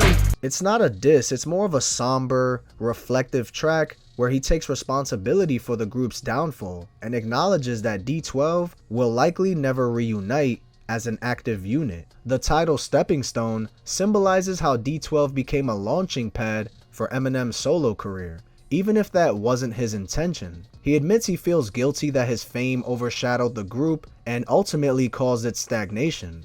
The death of duty broke us in two. We were thrown for a loop. Ain't none of us know what to do. It was never the same, and it's bothered me since. And the farther we drift apart, the more awkward it gets. So let's let this go. It's not goodbye to our friendship, but D12 is over. The line that really hit home was when he said, "'Cause the truth is, the moment that Proof died, so did the group." So yeah, he admits his relationships with remaining members aren't perfect, but the brotherhood in history still exists. What was it like when you heard stepping stone? I ain't feel no type of way. You know what I'm saying? The group hadn't been together for years. Basically, you know, ever since Proof passed away, it was, you know what I'm saying, never the same. You know what I'm saying? I wasn't shocked or surprised about it, but you know, hearing it in the studio, but then actually hearing like it come out and people, the fans being so sad, that was kind of different. But no conversation, or just the group just kind of faded out. And it was Proof's baby. You know what I'm saying? But one of the biggest things that happened for M this year, and I think we all know what I'm about to talk about, was the beef he had with MGK. And I'm not gonna lie, this is an interesting topic for me to talk about because, believe it or not, I actually rock with MGK pretty heavy. I know, crazy, right? It's a crime, arrest me. And I know you Eminem fans are gonna be like, what? Huh? How? So that's why I got my boy from the Eminem Show YouTube channel to lay the groundwork for me and talk all about this saga in Eminem's career. Take it away, my boy. Appreciate the invite, Aaron. Let's talk about the beef everyone remembers, Eminem versus MGK. I'm my favorite rapper alive. Since my favorite rapper banned me from Shade 45, I wonder, what now? In the world of rap, beefs are as old as the genre itself. But when two iconic names like Eminem and Machine Gun Kelly go head-to-head, the internet explodes. Their feud, which started as a war of words, became one of the most talked-about battles in hip-hop history. This is the story of the beef between Eminem and Machine Gun Kelly. The story begins in 2012 when a young rapper named Machine Gun Kelly posted a tweet about Eminem's daughter, Haley Jade. He called her hot as while acknowledging that she was only 16 at the time. This did not sit well with Eminem, a fiercely protective father. Though there was no immediate response from M, seeds of tension were planted. Just for the record, the thing that was going on that he was saying about my daughter, I didn't even know about that until literally a year and a half later. It never hit my radar. And then one day, you know, you go down the wormhole of YouTube and whatever, right? So I see Machine Gun Kelly talks about Eminem's daughter, whatever, right? So click on it. Like, yo, why is he? Then he starts doing a press run, basically, about Haley. You know, truth be told, we had handled it behind the scenes 6 years ago. So y'all spoke about it? So after he's a recluse. We can't find him. So we didn't speak. I spoke to Paul Rosenberg and his team because that is as man to man as it gets with him. You know what I'm saying? So what I had said, you know, it all started with the daughter thing. So what did you say about his daughter that got him so mad? Yes. What did you say? You know what I said. That she's hot. You have to admit you was out of line for that. She was 15, 16. Look. I'm a father. One, I didn't know how old she was. All the headline said was, this person that we had known through records is all grown up. That's the headline I saw. I made a comment. You know, I didn't feel like it was disrespectful, but I'm a father. I have a 9-year-old daughter. I get it, 100%. And man to man, I'll tell you, I apologize. Can I take the tweet down? Sure. I'm like, what the Yo, my man better chill. In August 2018, Eminem dropped his surprise album Kamikaze, and the track Not Alike contained a direct shot at MGK. In it, M referenced the 2012 tweet and accused MGK of sneak dissing him over the years. The message was clear. Eminem hadn't forgotten. But then when you get on Tech Nine's album and you start sending shots and people start hitting me up, yo, Machine Gun dissed you, he just dissed you, he dissed you. I'm like, I listen to it, I'm like, did he really diss me though? Remind y'all, you just rap, you not gods. And I don't care who got bars. Listening to it, y'all just rap, you not gods. And then somebody sends me a screenshot of his Twitter. And it says, had some shit to get off my chest. You just rap, you not God. Some shit like that. And I was like, a reference to the Rap God song? Yeah. I'm beginning to feel like a rap god. Why be a king when you can be a god? So I'm like, on the song he said, y'all just rap, you not gods. And on Twitter he said, you just rap, you not God. Had some shit to get off my chest. And I'm seeing, and by the way, this was on the heels of the freestyle he had just did about Shade 45. It's like, shut the up. Shut the up. Now I'm in this weird thing because I'm like, I gotta answer this. And every time I do that, it makes that person as irrelevant as people say I am in hip hop. Yeah. I make them bigger by getting into this thing where I'm like, I want to destroy him, but I also don't want to make him bigger. Do you know what I'm saying? Yeah. Because now you're a enemy.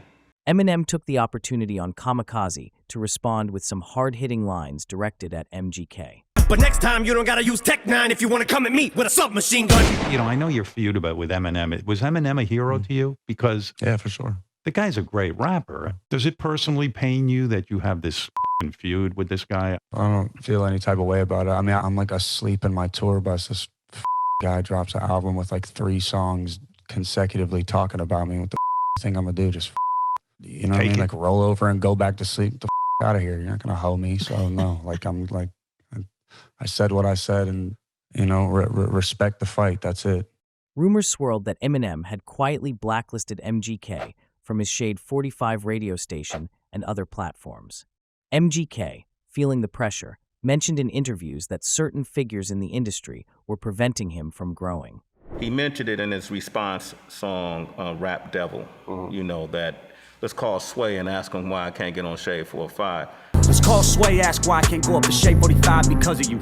That was in response, so I seen him on the street once, and I didn't know he couldn't come up to Shade at that time, 45. And I said, man, come on up, man. And then I had to see him again and say, hey, man, I don't know what the shit is.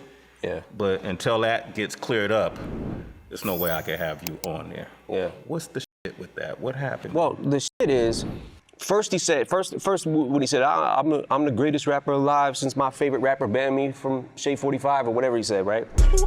I'm my favorite rapper alive since my favorite rapper banned me from Shade 45. I wonder, what now? So you saying you were banned from Shade 45? Yeah, I mean, like that's the thing. We had settled it behind the scenes, and then as I continued to try and move about my career, you start to run into these like funny little roadblocks. You're like, huh. You know, why can't I go up here? And then also, you can't just minimize it to Shade 45. Like I'm trying to hinder his career, so I don't give a about your career. You think I actually think about you? You know how many rappers that are better than you? You're not even in the conversation. I don't care if you blow or if you don't blow. It doesn't matter to me. Before their feud, Machine Gun Kelly was a huge Eminem fan, even calling him his idol. What I think of the Marshall Mathers OP too, I'm still scared to listen to it. I'm scared to listen to it because that's my idol. He saw being mentioned on Kamikaze as a victory and celebrated it. Let me put up in silence on this little non-threatening blonde, very cornball taking shots at me. Just days after Eminem released Kamikaze, MGK responded with Rap Devil, a play on Eminem's famous rap god. We went in the locker room of a place that we were performing at, and I just did that on the spot hours after that released. Hours? Hours, dude. I was with Odell the night before celebrating his that $100 million contract thing, so I was like still just drunk, like still like, man, load the Pro Tools up, and we looked the picture up and started riding this. I'm like, bet. Woo woo woo. The song took direct aim at Eminem's age. About to be 46 years old, dog. His beard. Beard is weird. And his relevance in the modern rap game. Dweeb, all you do is read the dictionary and stay inside. MGK claimed Eminem was out of touch, bitter, and insecure. Fans were shocked. No one had directly dissed Eminem like this in years. Eminem returned fire with Killshot, a brutal track where he dismantled MGK's career. Let me roll out, Kelly, ooh, but I'm 45 and I'm still outselling you. Calling him a mumble rapper. Had enough of this tatted up mumble rapper. How the f***ing him and I battle. And mocking his claims of being the next big thing. It's your moment. This is it. As big as you're gonna get, so enjoy it. My biggest flops are your greatest hits. The game's mine again and ain't nothing changed but the locks. Eminem's line about Diddy and Killshot is a calculated provocation, where he insinuates that Diddy was behind Tupac's murder, only to immediately dismiss it as a joke, adding an extra layer of controversy and shock value to his diss. Oh, and I'm just playing, Diddy. You know I love you. During a concert, Machine Gun Kelly got his crowd to put up their middle fingers, seemingly as a diss to Eminem. However, many fans later claimed they didn't realize it was directed at Eminem at the time. MGK had this to say about the incident. That's the other thing I saw too. They said that the concert was a Fall Out Boy concert, and that wasn't even your crowd, and the crowd didn't even know why they were. Tour. I know, but the crowd didn't know why they were throwing their middle fingers up or nothing like that. Did you not just hear me explain? I get okay. Let's just say one. It's not. There's a real video and a fake video. Gotcha. And we have both. I So saw you posted. we can watch the real video. It's on World Star as well. You can watch the real video and you can watch the booze one. It sounds like a wrestling video for real. Yeah. You know what I mean? It's that much of a joke. He reminded MGK that he was only famous because he mentioned M's name. Eminem has never performed Killshot live because it was a one-time diss track aimed at Machine Gun Kelly, and revisiting it in concerts would be unnecessary since the beef has died down.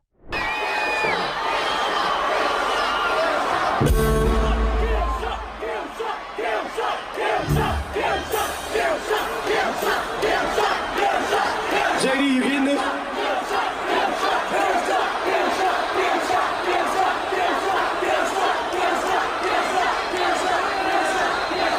I would, but I can't get that sucker any more like. Upon its release, Killshot set a YouTube record for the largest debut of a hip-hop song, accumulating 38.1 million views within the first 24 hours. The track's popularity extended beyond YouTube. It debuted at number 3 on the Billboard Hot 100. Additionally, Killshot became the fastest song to reach 1 million views on the lyrics annotation site Genius, achieving this milestone in just 8 hours. You can see today the diss, it's the most popular diss On YouTube. On YouTube. Everyone wants to tune in to see the legend just got punched in the mouth. Everyone wants to see what's happening. Of course you're going to tune in. Respond to it, though? Do you respond to what? His last... Like on this... Killshot? Yes. I had a clip ready. I'll tell you, I had a clip ready. I heard Killshot, and I put that shit back in the holster. I'm like, oh, word. All right. He called me a mumble rapper, dog. I'm like... After Killshot, MGK's rap credibility took a hit. He tried to keep the momentum going, but later admitted in interviews that the diss track hurt his career. Instead of continuing in the rap scene, MGK pivoted to pop punk, releasing Tickets to My Downfall in 2020, which was a commercial success. Many believe that Eminem's lyrical onslaught played a role in MGK's genre switch, as he found a fresh start and greater success in rock rather than continuing in hip-hop, where Eminem had significantly damaged his credibility. During an interview, MGK subtly admitted that engaging in a rap beef with Eminem wasn't the best move for his career. Following Eminem's diss track, fans became increasingly worried about Machine Gun Kelly's mental health. Citing his cryptic social media posts, intense interviews, and noticeable change in demeanor, which hinted at his struggle with the backlash and pressure of the high-profile feud. I like to keep it real. But I don't know who I am. It's like as simple as nail polish can seem. It's still like action of meditating or breathing is also simple. It's like all I have to do is breathe, but it is wild like to see what breathing, like deep breaths or like those things. He also acknowledged that he had moved on from the situation. Eminem, on the other hand, continued his legendary run with new music and features. While MGK successfully reinvented himself as a pop-punk artist, the rap battle remains one of the most talked-about feuds in hip-hop history. Eminem, as always, remained dominant, while MGK became an example of what happens when one challenges the rap god. The battle ended, not with another diss track, but with a career transformation. Eminem won the battle against Machine Gun Kelly. While MGK's Rap Devil was a solid diss track that took shots at M's age and career, Eminem's Killshot was a brutal and technical response that dismantled MGK's credibility. You haven't heard his Rap Devil response? No, I heard it. What do you think of it? It's not bad for him. Hey, appreciate you, bro. Thank you for being a part of this. For real, for real. All right, now we're in 2019. You want the sleep me to wake, you want Slim Shady EP that's on the CD cover sock in my mirror. You talk about writing that perfect, search for that perfect verse. Yeah. Have you found it? Any verses you wrote you feel like it'd be?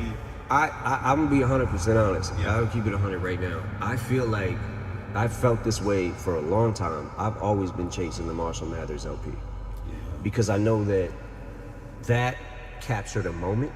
You know what I'm saying? Like it's kind of like a time capsule when I look back at it, the times that it was back then and the turmoil that my life felt like was happening. Shit was happening so fast. I was spiraling out of control, and I had a lot of rage. When people say they miss the old Eminem, I feel like it's probably that. You miss the rage, you miss me. You know what I'm saying? Like, I don't have the rage anymore that I used to have, but I still have the exact same passion. Sometimes it doesn't always come out the right way. You know what I'm saying? Sometimes it's just like, oh, what the f is that? And then we'll take a pause, man. You know what I'm saying? Like, who are you? Like, I don't know who I'm competing with, but I just want to be. There's a lot of great rappers. There's a lot of great artists. There's a lot of great rappers coming up in this generation now that it's like, I'm watching it and I'm loving it, and just the competitive spirit in me wants to keep up with the best of the best. He did a surprise performance with Dr. Dre in Hawaii on January 25th and 26th, and he continued to do his massive stadium tour overseas for the Rapture Tour, and he ended up breaking attendance records in multiple cities. One of them is a Wellington record. He performed in front of 46,000 fans, the largest crowd in New Zealand history for a single rap concert. On May 3rd, Eminem was featured on Logic's song Homicide. Bustin' like an addict with a semi-automatic, who done had it and he ready for anybody to buck back. You're getting washed like bathing, young Hova. I know hitters like Yankees. And it ended up charting at number 5 on the Billboard Hot 100. It was Logic's first top 5 song ever, and another decent hit for Eminem. Some features he would do this year were the songs Remember the Name with Ed Sheeran and 50 Cent. As fate would have it, became an addict. Funny, cause I had pop a pill. Lord Above with Fat Joe, Dr. Dre, and Mary J. Blige. I know me and Mariah didn't end on a high note, but that other dude's whip, that p*** got him neutered. And he was also featured on Griselda's debut album, WWCD, on the song Bang Remix. That was back when I smoked cannabis. Man, but it was tough cause I was a fan of his, so it sucked to hand him his ass. 2020. What a weird and just overall crazy year we had. Vaccines, wearing masks, being 6 feet apart, riots. It was a wild time. Man, how's quarantine going for you? This shit sucks. This shit is terrible. Like I've been writing, working out. I don't know. Like the fact that there's no sports on right now is really bothersome. So it's like there's not even anything that, I mean, aside from the Jordan documentary, that's even like gives you a little sense of normalcy. Like watching, I try not to watch too much news because this shit is like panic mode all the time. Yeah, and it's stressful to watch. We're living in some unprecedented times right now. The pandemic seems so long ago, yet it kind of doesn't. I don't know, it's hard to explain. I kind of describe it to people like how we use BC for before Christ or AD for after death. Anything before 2020, we're always like pre-pandemic, good times, etc., etc. Everything changed after that, man. I don't want to go on a whole tangent, but let's just say the prices of everything went up, bro. Food, ticket prices for shows, physical media like video games, vinyl records, and memorabilia. Yeah, it's a lot. But something that did come out this year that was a huge deal for Eminem fans was Eminem's 10th studio album, Music to Be Murdered By. And if we're really being honest with ourselves, objectively, this is probably his best project post 2013. I'm just being real. Just all around a solid project. And to me, probably the best conceptual album that he's dropped in the later part of his career. 90% of these hypocrites are trying to get rid of, but why would I get a chip on my shoulder? Didn't have mountains, I was so broke. On my last ride for my slingshot, better haul ass, there'll be no slowpoke. As I'm peeling off, all I'm thinking about is I'm not happy here. Nah. One thing that sticks in my craw, when I was 6 and I saw my stepfather hitting my mom. But no one knows what I'm going through, so I'd use you. To be truthful, I wouldn't know what to do if I lose you. Yeah, they Mr. Owe me. I think they want me to OD on coding. They want my life in turmoil like an O3. The album's title and alternative cover art were taken from the 1958 album Alfred Hitchcock Presents Music to Be Murdered By. Eminem tweeted an image of the 1958 album featuring Hitchcock and stated that his album's alternative cover was inspired by the master, Uncle Alfred. The album had 3 covers. The digital cover features Eminem posing with a shovel, wearing a suit and a fedora. The physical CD cover features Eminem hatless, posing with his hands behind his back. The album's alternative cover features Eminem pointing a gun and holding an axe to his head. In the packaging, Eminem actually dedicates the album to Juice WRLD, who's one of my favorite artists of all time. Man, Juice WRLD was special. And anytime Eminem mentions Juice WRLD, it's always in a positive light, giving him a ton of praise. Shout to Juice too, man. Like, yo, that kid was so talented, man. He, like, his freestyle he did on Westwood where he rapped for an hour, like, what the f***? And I mean, he was like he might have been mixing a little bit of written in there with, but the way he was freestyle, like, that's the shit that we used to try to do at the hip hop shop, was like try to work on our freestyles, right? But be able to slip in and out of written when you need to. You know what I'm saying? If you got a certain punchline you want to get to take out this dude, right? So to be so young, he like mastered that so quickly. Yeah, it's really sad, man, that like his potential was so off the charts. The first one was that monster hook, and I was like, holy shit. What a talent. I'm pretty sure you've seen Juice WRLD freestyle over a bunch of Eminem beats. Classic. The way he could just freestyle about anything at any moment off the top, insanely impressive. Rest in peace to Juice WRLD for real. But yeah, back to the album. It was released on January 17th, 2020, and was also dropped as a surprise. No prior announcement, similar to his previous album, Kamikaze. Alongside the album's release, Eminem also released a music video for Darkness. The video, which revolves around the 2017 Las Vegas shooting from the point of view of the perpetrator, alternating with Eminem's own. It garnered appraisal, but controversy too. I keep pacing this room, volume and chase it with booze. One little taste it'll do. The album debuted at #1 on the US Billboard chart, selling 279,000 copies first week. This became Eminem's 10th US #1 album and made him one of only 6 artists to put out at least 10 #1 albums. The album was met with positive/mixed reviews though, and we would even get a whole nother side project in December of this year, which was a deluxe to the album called Side B, with a different album cover. Swag dripping from me, that's what I do with money. Got money out the ass, call it toilet paper. But what I got, but she loves me not. I mean, my penmanship at times tends to get ill. Violence, but with skill. Every time I think I hit my ceiling, I go higher than I've ever been. But out of respect for your daughter, I won't blow your spot up. Cause your toddler does not deserve to get caught up in our dirt. And I know nothing is funny about the Manchester bombing, but we got something in common. Both of us are alarming. I'm discombobulated, miss you ovulated. But what else did Eminem do this year? On February 9th, Eminem made a surprise performance at the Oscars, performing Lose Yourself 17 years after winning the award. You better lose yourself.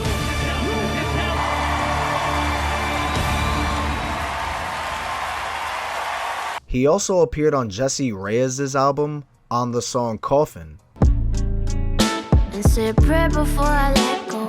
Hit me in the eye, bit me in the thigh, then begin to cry amid the end of my wits. Listen this ma. And one of my personal favorite features this year, or I guess you could say collab, was when he collabed with Kid Cudi on the song The Adventures of Moon Man and Slim Shady. Yeah, it's been a minute, but I'm back in it. Y'all ain't dealing with the same ball. Bunch of half-wits in office. Half of us walking around like a zombie apocalypse. Other half are just pissed off. This song to me is pretty underrated. And in August of this year, Lose Yourself hit a new streaming record, going beyond 1 billion streams on Spotify. And I can't forget to mention his verse on Big Sean's album Detroit 2. Bruh, you gotta hear this verse. It's long as hell. For real. It's a car with a manual transmission. Chances are low to none that I will overcome my bipolar one. And to wrap 2020 up, what really made this year such a big deal, besides of course people who lost their lives from COVID, but so many businesses went out of business because of it. And one of the biggest industries that took a hit, besides the movies, was the concert industry. Bro, not having any shows was brutal.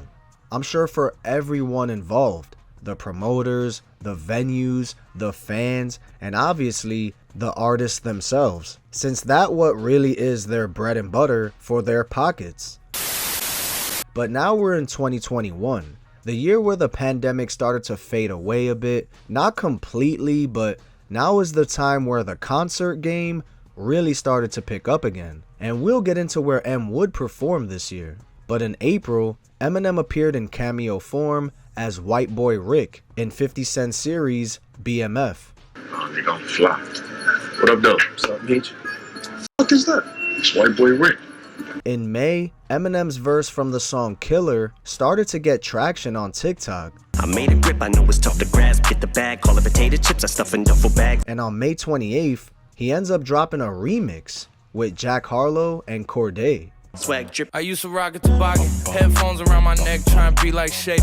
Rich as hell and it's feeling tremendous. Ma Duke's chilling at Venice, compliments of an eldest descendant. Then on September 29th, Eminem would officially open up his restaurant, Mom Spaghetti. He ended up personally serving fans at the grand opening. The line literally wrapped around the block, and the event went pretty viral. I found this comment under the promo video for the restaurant pretty hilarious. He said, "The only spaghetti Gordon Ramsay wouldn't dare to diss."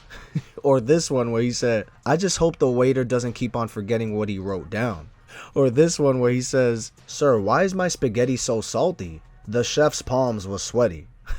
Yo, so stupid, bro. Funny enough though, I've seen a few videos of people trying the food, and honestly a lot of them say it's super mid to downright booty cheeks.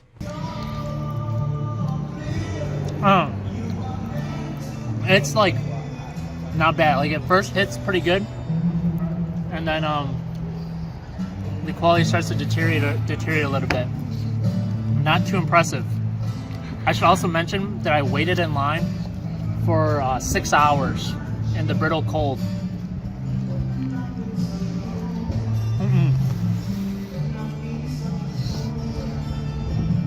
The spaghetti on its own is not doing it for me. I'm honestly going to give it a 5 out of 10. Let's see what this is hitting on. Trying Mom Spaghetti with the balls.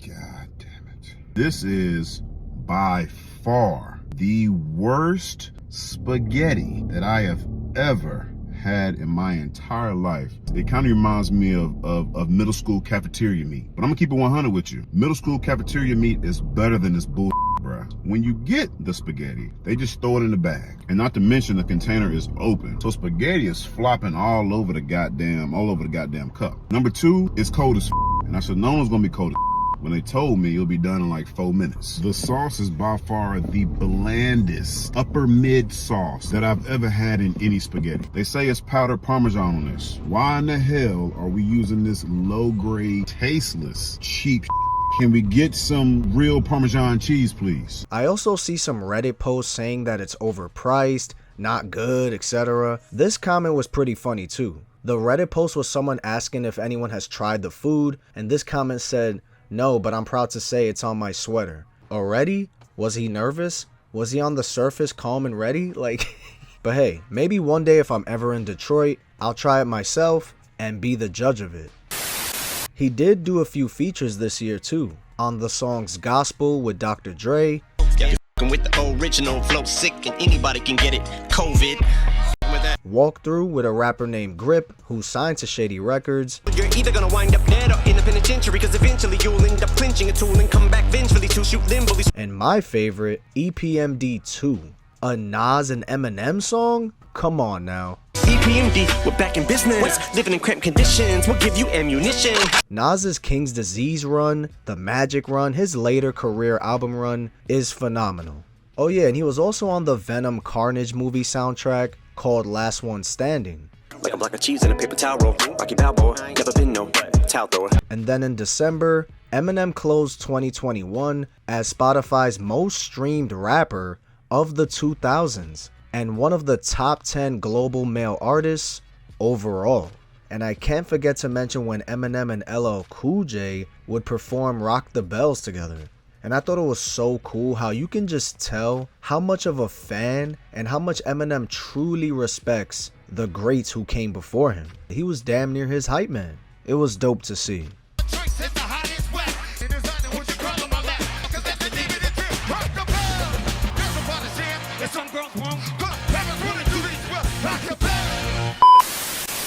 Well, now we're in 2022. I gotta ask him what he said on this part. The doc is dope. Punk, I'm opening up my trunk to reveal that between what you needed and what I mean by twist. Nah, what was that right there? Never a segment is negative because I'm employing what you've been missing. Never a segment is negative. How the fuck did you say that shit? God damn. She just came out. When it comes to the Super Bowl though, yeah, that to me was at least top 3 all-time Super Bowl performance. Bro, me and my family was wildin' watching this shit.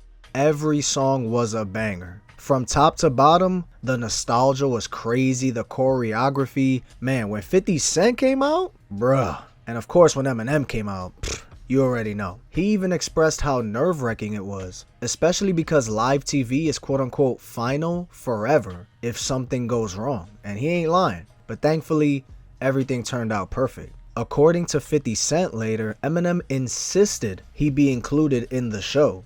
It wasn't just his appearance, he helped secure 50 Cent's spot.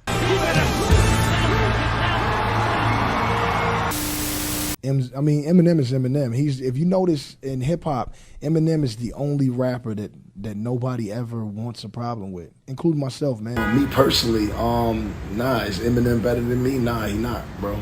The greatest rapper infinity all time is Eminem. Like, Eminem is not a better rapper than me, like just rapping. Eminem, I don't think it's a rapper he won't slay, and you don't even want a war with Eminem. You know, he crazy. But as far as like being better than me, like nah, Eminem is not better than me, bro. I'm better than him. I said it again and I keep saying it again, bro. But I ain't with him. Why not M though? M's good. He's that good, right? He's really fucking good. And when he get to, I can't tell you what it really is, you're grass, man. How I felt back then, I don't feel the same. I'm better today. And if I'm not, get up and let's rap. Let's rap. That's all I want to do is rap. Someone who was really salty though, that he wasn't there performing with them, was The Game. Bro, that boy was big mad. And it's a shame because I actually do like a lot of his music. I truly think lyrically, discography wise, The Game is pretty damn underrated and has very solid albums. But his antics and him coming at Eminem was where he kinda lost it for me. Talking about he's a better rapper than M, and I get it, you gotta have confidence and stuff like that, but he said he would beat him in a versus, like, come on, bro. It's one thing to be confident, and then there's delusion. Coming at M like, you don't hear Eminem in the club, nobody bumps his stuff in the streets, or whatever he said. But it's like, Game, you have bangers, yes, but slow down a bit. Technically speaking, if you want to talk hits and Billboard charting songs and stuff like that, The Game has 17 songs that hit the Billboard. 2 top 10s that both have 50 Cent in it, by the way. Eminem has 112 with 23 top 10 hits. A versus Game? Come on now. And I used to think Eminem was better than me. So what you saying right now? He's not.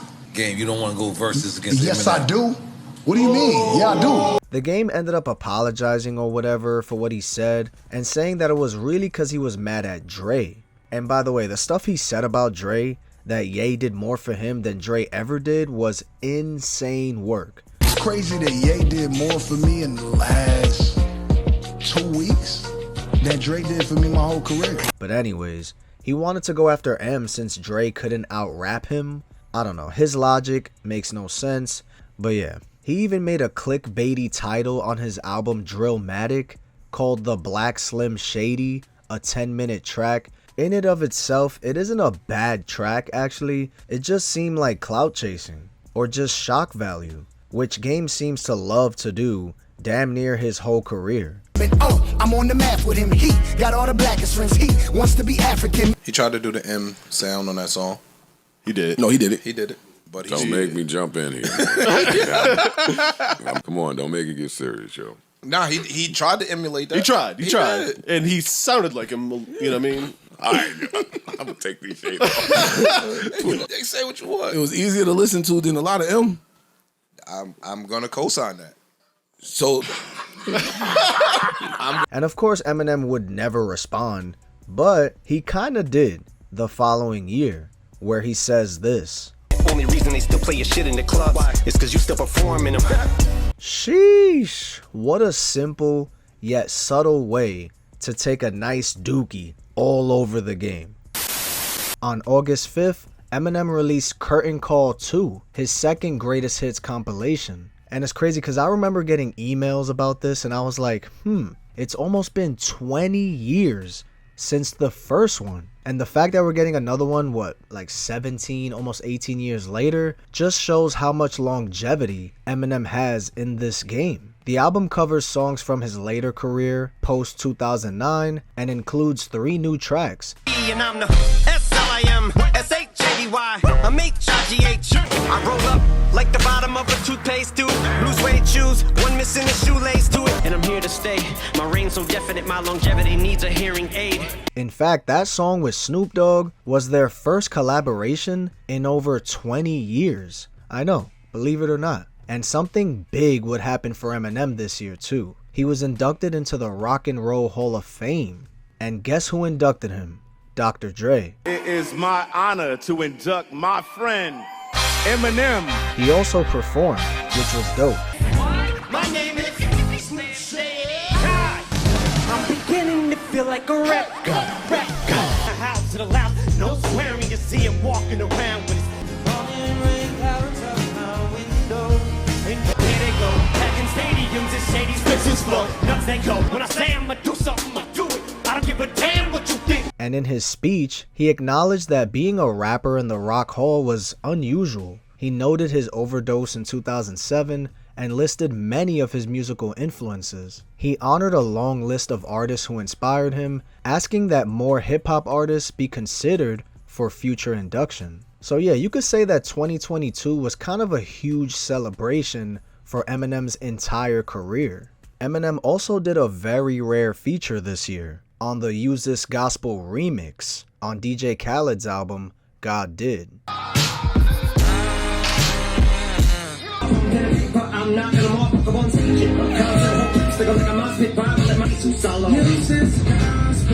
What a verse, bro. And he didn't even say a single curse word.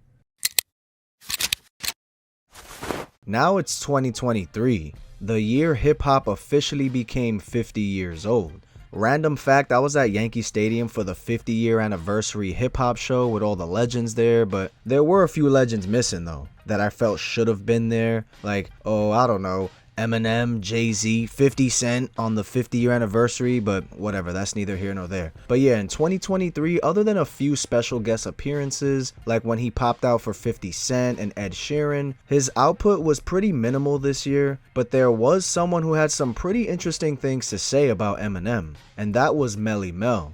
For those of you who don't know who Melly Mel is, cause I ain't gonna lie, he is a throwback, but definitely a pioneer and legend in this game. He was the lead vocalist and songwriter of the Furious 5, but he was pretty salty when asked about Eminem and him being in the top 5 of all-time rappers, while he was at number 48.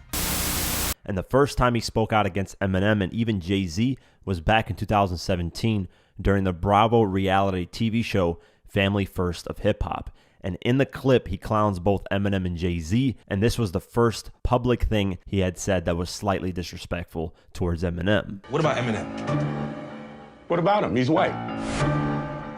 That has nothing to do with No, what if I was white? What about it? What if I was white? Could you beat Eminem still? No. I could beat Eminem. Can you beat Eminem in a battle? Easiest thing I ever did. Oh my God. After this clip, Melly Mel ran with the narrative that Eminem has only gotten praise in hip-hop because of his skin color and not his talent. Following that, a couple years later, Melly Mel sat down with Vlad TV in 2021, and Vlad brought up this moment in the reality TV show where he mentioned Eminem. And Melly Mel doubled down on what he said about Eminem and even said he's a better rapper than him. Because at the end of the day, mechanically, technically, he's a great rapper. But I'm the greatest. I know how to write it. When I put it down, it's going to stay down. And when people bring that up, just say you can't beat Eminem. Seemingly after this, nothing was exchanged between the two. Then in November of 2022, Eminem got inducted into the Rock and Roll Hall of Fame. And during his speech, he shouted out every artist that inspired him to make music. And one of the artists that he shouted out was Melly Mel. So whatever my impact has been on hip-hop music, I never would have or could have done this without groundbreaking artists, some of the groundbreaking artists that I'm about to mention. These were my teachers right here. Master Ace, MC Breed, MC Light, MC Shan, Melly Mel. Then in 2023, things would change forever between Eminem and Melly Mel. For hip-hop's 50-year anniversary, Billboard released their top 50 rappers list of all time, and Melly Mel ranked number 48th on that list. He then appeared on The Art of Dialogue, and on that show he got interviewed and asked about his ranking. From there, he discussed various different artists and why they were ranked where they were ranked. Then he got asked about Eminem and what he thought about him being a top 5 rapper of all time, and Melly Mel simply said he's there because he's white and nothing more. What you think about Eminem being at number 5 on the Billboard Top 50 Rappers of All Time list? Obviously, he's a capable rapper. If you was talking about sales, he sold more than everybody. If you're talking about rhyme style, okay, he got a rhyme style. But he's white. He's white. So now if Eminem was just another nigga like all the rest of us, would he be top 5 on that list when a nigga that can rhyme just as good as him is 35? That had records and all that. He's 35. He's white. And the point is this, if I was white, I'd be greater than Elvis. And this clip ended up going viral, which then potentially caught the attention of Eminem and his team.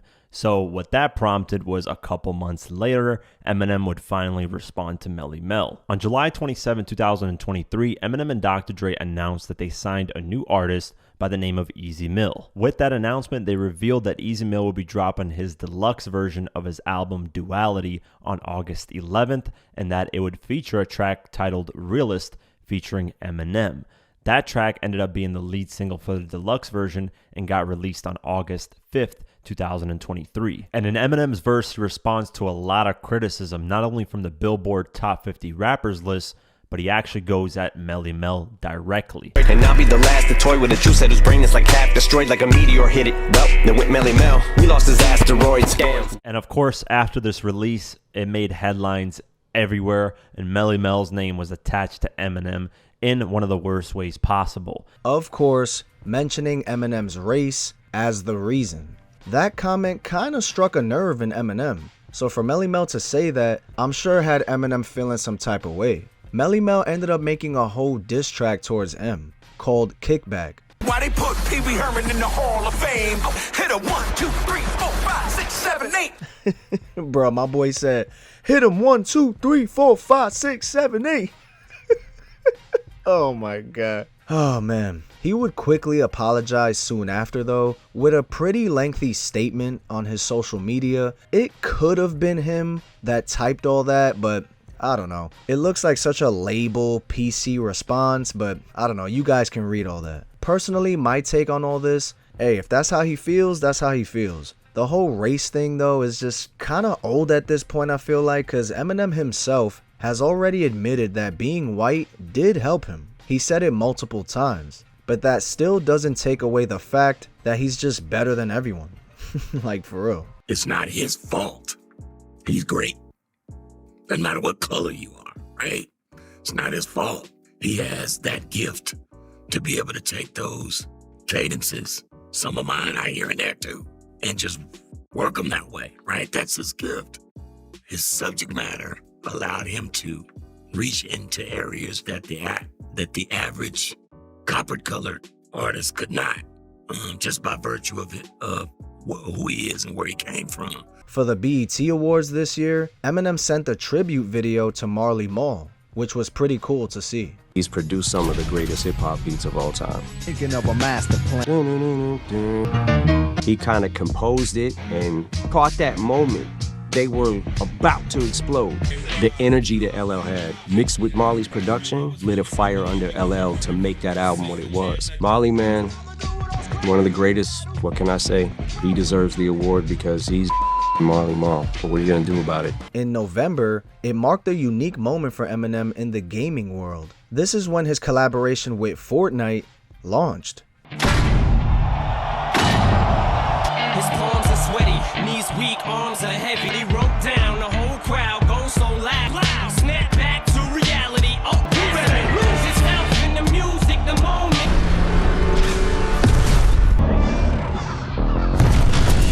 Better hit the deck like the car dealer. My H-A-H-A-H-A-H-A. That shines like ice from trucker. The collab included skins and cosmetics, notably the mom spaghetti.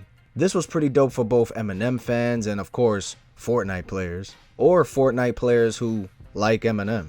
In December of this year, Juice WRLD's label would release a song called Lace It with an Eminem feature, where honestly, man, I just heard it back and it's been a while since I heard this song. Man, Eminem is saying some real heart-to-heart stuff on here, man. This is low-key an underrated Eminem verse if you ask me. Lose your best friend, he smirks. Wake up and everything hurts. Now you're mixing oxys without prescription. The blessing or the curse of fame, cause now you can afford to serve. I was lucky, my escape was narrow window. Juice, we will forever miss you. I ain't lecturing you, but man, just be careful when you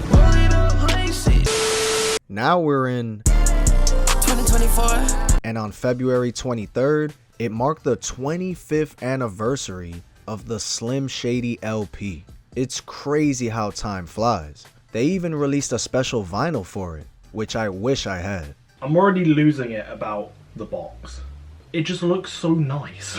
It feels nice as well. But I guess we should probably look at what's inside it now. So immediately when you open it, you are met with this, which I don't think I've ever seen the Slim Shady LP with color. Obviously, like, the actual cover of it is basically all purple, but this is such a sick version of the album cover to see. This booklet right here, it's full of, like, obviously the credits for certain songs. I think basically every song. However, it also does have like a bunch of photos from like photo shoots they did at the time and everything, artwork from the time. Like obviously they've got the whole trailer park thing here, which is where the Slim Shady mommy is what I'm calling it. That's where that sort of picture comes from. Obviously there's a very heavy drug theme. It is the Slim Shady LP after all, and probably one of the more iconic pictures from this era. In March, he released a music video for Doomsday Part 2, the song where he finally addressed Benzino after all these years. like who had the second best verse on Forever. Damn. Now I got a riddle. He would also attend the ceremony to honor Dr. Dre with a Hollywood Walk of Fame star.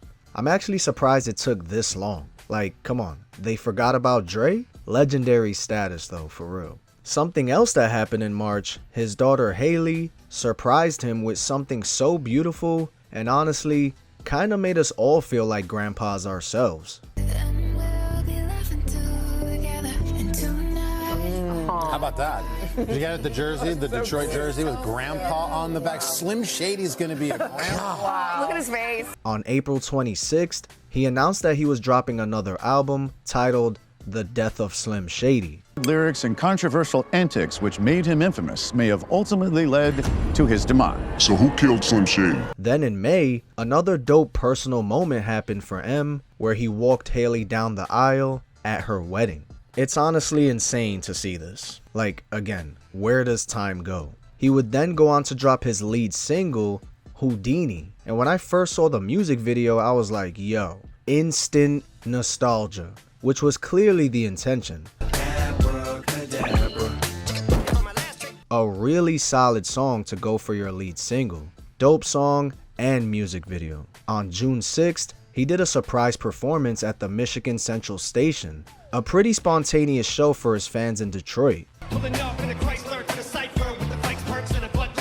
A few weeks later, he would go on to drop the second single for the album, Toby, with Big Sean and Babytron. Coach, y'all thought you was sick, you were misdiagnosed. I'm dope and you never had this high dose. And then on July 12th, an album that Eminem had been working on since 2021, The Death of Slim Shady, was officially released.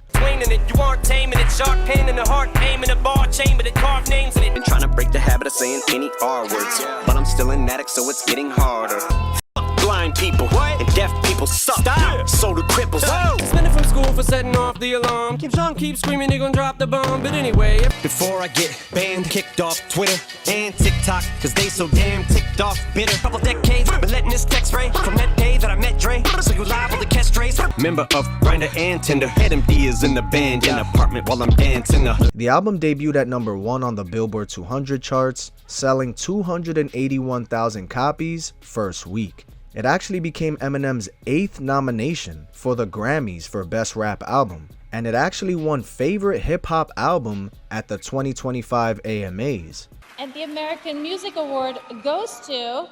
It's Eminem! Thank you, I appreciate that. It's Eminem!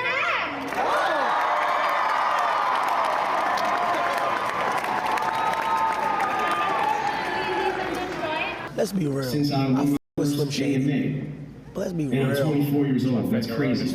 Eminem is tough, but let's be real though, gang. Shout out Eminem. The album received many negative to mixed reviews though, with Clash magazine stating that, and I quote, "The death of Slim Shady doesn't quite feel like an ending, but neither does it feel like a continuation," but later stated that it features some of Eminem's best rapping in decades. This one source though, and it don't stop, gave it an A. Yeah, bugging. It ain't that good. Like, come on, I kind of want what he's smoking, but I mean, personally, I think the album is good. Nothing too crazy, but then I realized that some of the intro track was recorded 20 years prior. Same thing goes for the song Brand New Dance. It was from his encore sessions. So that made me be like, okay, it makes sense why those songs just feel different in a good way. But yeah, there are some really good standout tracks here. But don't you dare shed a tear, what I tell you. Straighten up, little soldier.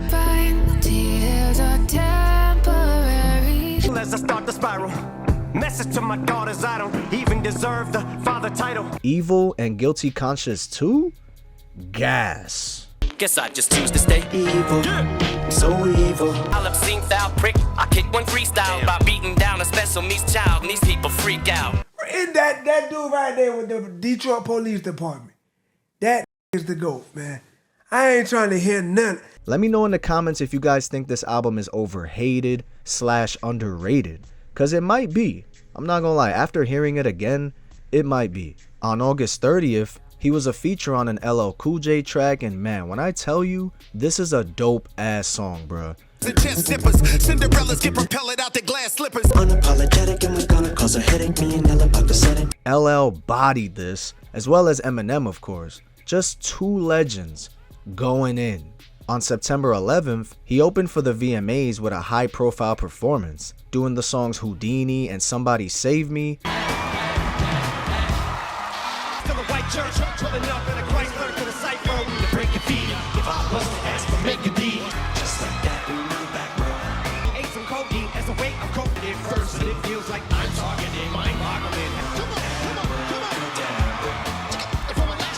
Slim Shady. My daughters, I don't even deserve the father title. Somebody save me. This is my song from me to you.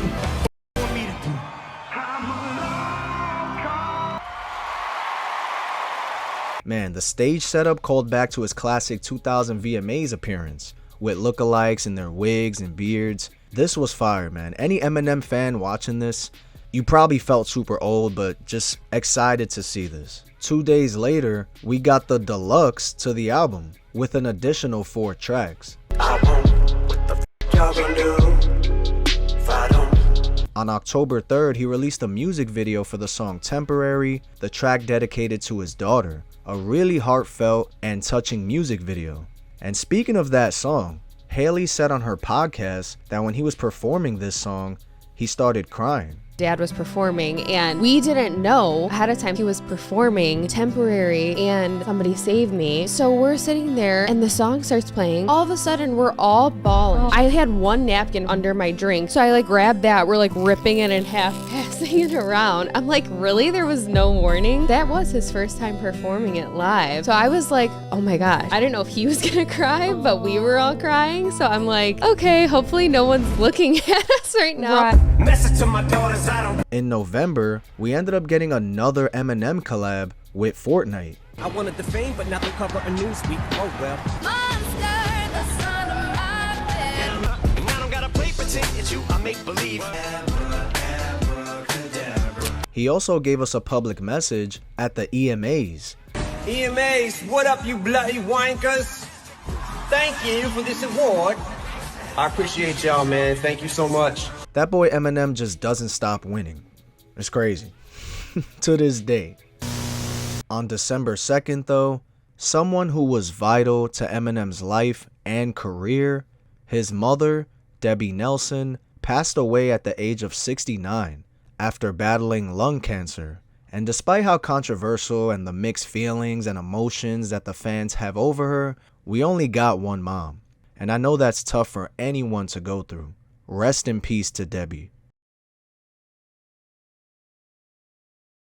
Now we're in 2025. In the beginning of the year, leaks of unreleased tracks surfaced online. A fan-made bootleg tape called Straight from the Lab Part 3 included the first wave of 14 unreleased songs from Eminem's archives. The recordings had been taken without authorization from a locked studio safe between 2019 and 2020. The leak actually triggered a police/FBI investigation, and by March of 2025, federal prosecutors charged a former studio sound engineer with copyright infringement and transporting stolen goods. I mean, damn. In May, the publishing company behind Eminem's catalog, 8 Mile Style, filed a major copyright infringement lawsuit against Meta Platforms. They alleged that Meta had stored, reproduced, and distributed 243 of Eminem's songs without proper licensing, through features like original audio, reels, music libraries, etc. They saw over $109 million in damages and demanded a permanent injunction.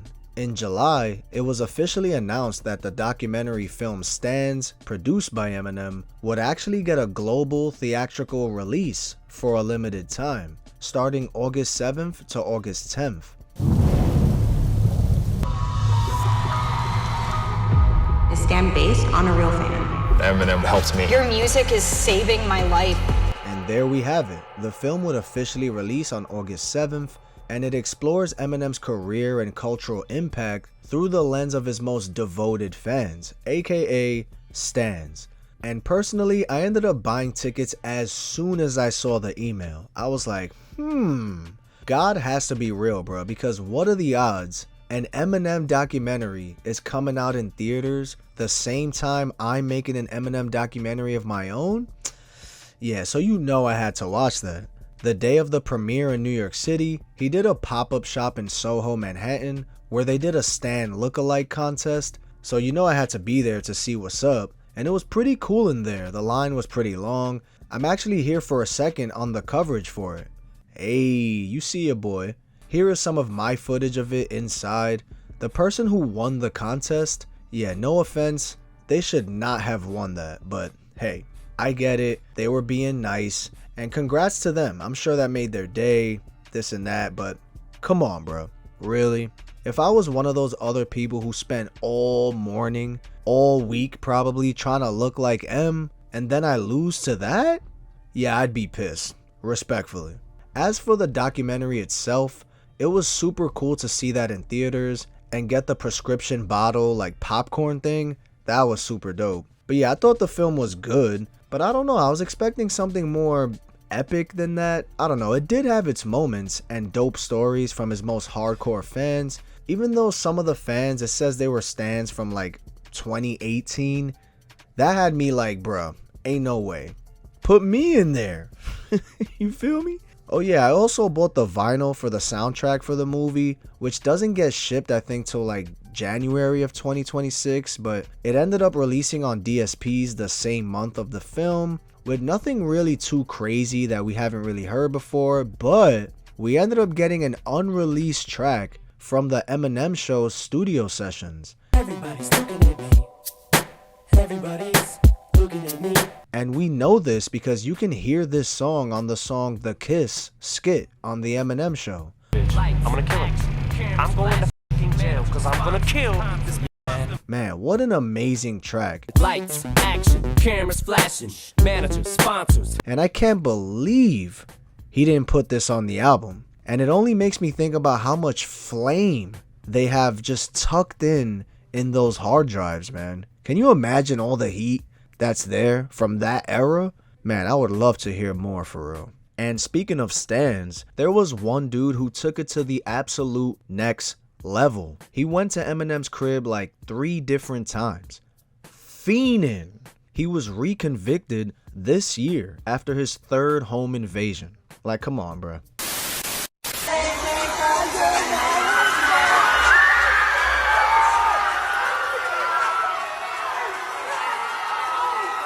That I was able to impact people.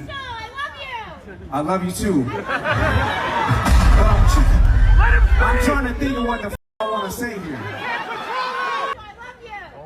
I love you too, goddammit. Whoever said it. At the end, stick around because we're premiering the video the first time for fact.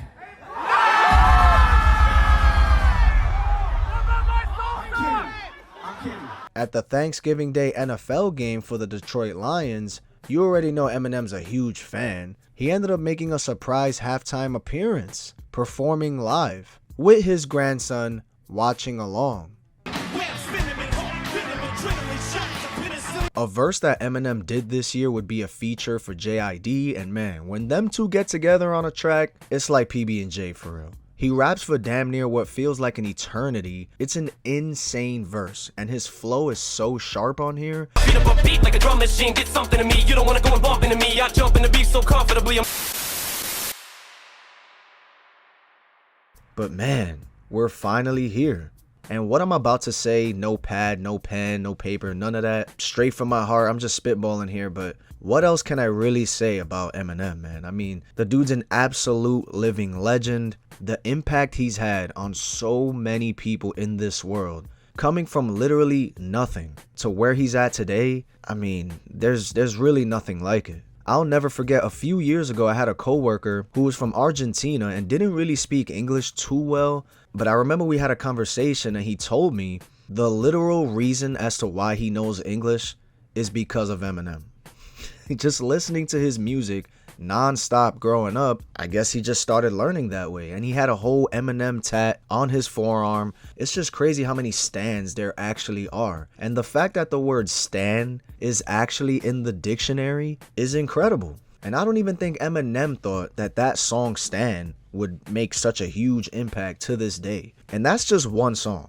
Personally, for me, if it wasn't for Eminem and 50 Cent, those two growing up, they're the reason why I have this channel. They're the reason why I love hip-hop so much. They're the reason why you're even watching this video in the first place. And if it wasn't for Eminem, who knows where 50's career would have went. So we already know the impact, the people he's put on. Man, I could be here all day. But man, if you've made it this far and you watch part 1 and you watch the entirety of this one, I appreciate you so much, man. And I'm not the only one that loves Eminem. I got a few people that told me their story and their love for Eminem and what he means to them. So shout out to you guys who sent me these videos.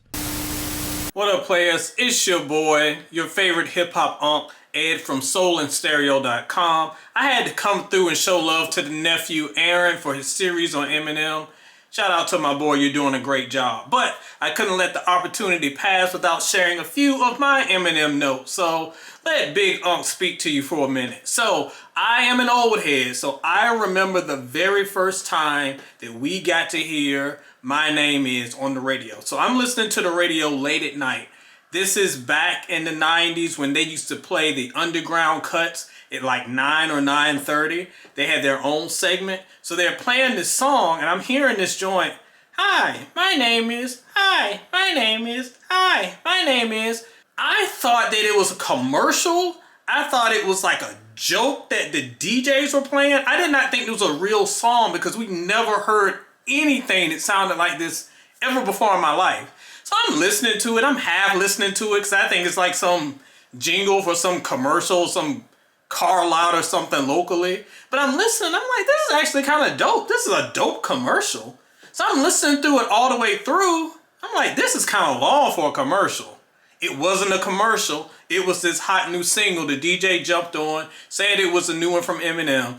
I was instantly hooked because I was intrigued. I had never heard an MC sound like that. And that was only the beginning for what would be an incredible career. My favorite Eminem song to this day, underrated but still my favorite, I think is most powerful, is Marshall Mathers from the Marshall Mathers LP.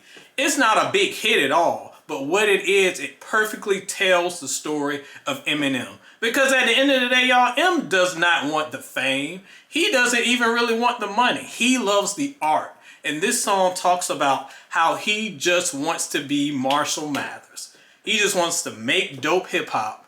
And you got all these people coming from him. You got people, his family wanting money. You got rappers throwing shots. And the thing about M, if you throw shots, you're going to get 50 back in your face. So I love that he showed that aggression. But even though it was a very somber song, this showed what Eminem really is about. A kid that just wants to make hip hop and be left alone. He never wanted to be a star, but I'm so glad we got him. Speaking of that, you hear today, I'm just going to keep the buck with y'all. You hear today about how nobody really respected Eminem back in the day. Nobody was like, nobody put M on that aux cord. Nobody's going to say that they want M on the aux cord. Again, let me tell you someone who lived it personally. We rocked with Eminem. And the reason why we rocked with it, and let me be clear about this. We rocked with Eminem. I lived in the South, on the East Coast. I lived in the Midwest. All three of those areas during his peak, every one of them rocked with Eminem. It was just not a Detroit thing. And the reason why hip-hop rocked with him is because he respected the culture. He may be a guest in hip-hop's house. Let's be real. He's a guest in our house. But he understands it more so than a lot of people that y'all are hyping up today. He respected the veterans, he respected the craft, and he always put his heart and soul in every bar that he spit. Now, of course, not all of those bars age very well. He will admit that firsthand. But that didn't stop his passion, that didn't stop his delivery, and yeah, he's seen better days. But at his peak, nobody could outspit that dude. Nobody could outspit him. And if you want to be real, it wasn't Kanye, it wasn't Drake, it wasn't Jay-Z, it wasn't Wayne. The person who brought hip-hop to mainstream America, the main reason some of y'all are watching this channel right now is because of Eminem. He is the one who opened the doors. I love Eminem because he respects the game, and because he respects the game, I respect Eminem. Yo, shout out to my boys Aaron speaking, man. But look, bro, Eminem will always be a GOAT to me just because of the simple fact that this man has been killing it for down there 20-some years now, man. Is that not insane by itself? I don't know where it is. My first time ever discovering Eminem and just knowing who he was, it probably had to been back in the 2000s, of course. I remember vividly seeing, like, Without Me music video popping up on just TV every day. Now, I was a young nigga, so seeing this shit in real life was damn near insane to see because it was just a funny but hard-ass song that went with the video. That shit will always be crazy. M will always be the GOAT. One of my favorite Eminem underrated songs for Eminem would have to be Bully, bro. Like, this shit could have really made a song that could have been on Encore. But, you know, like I said, that's another story for another day.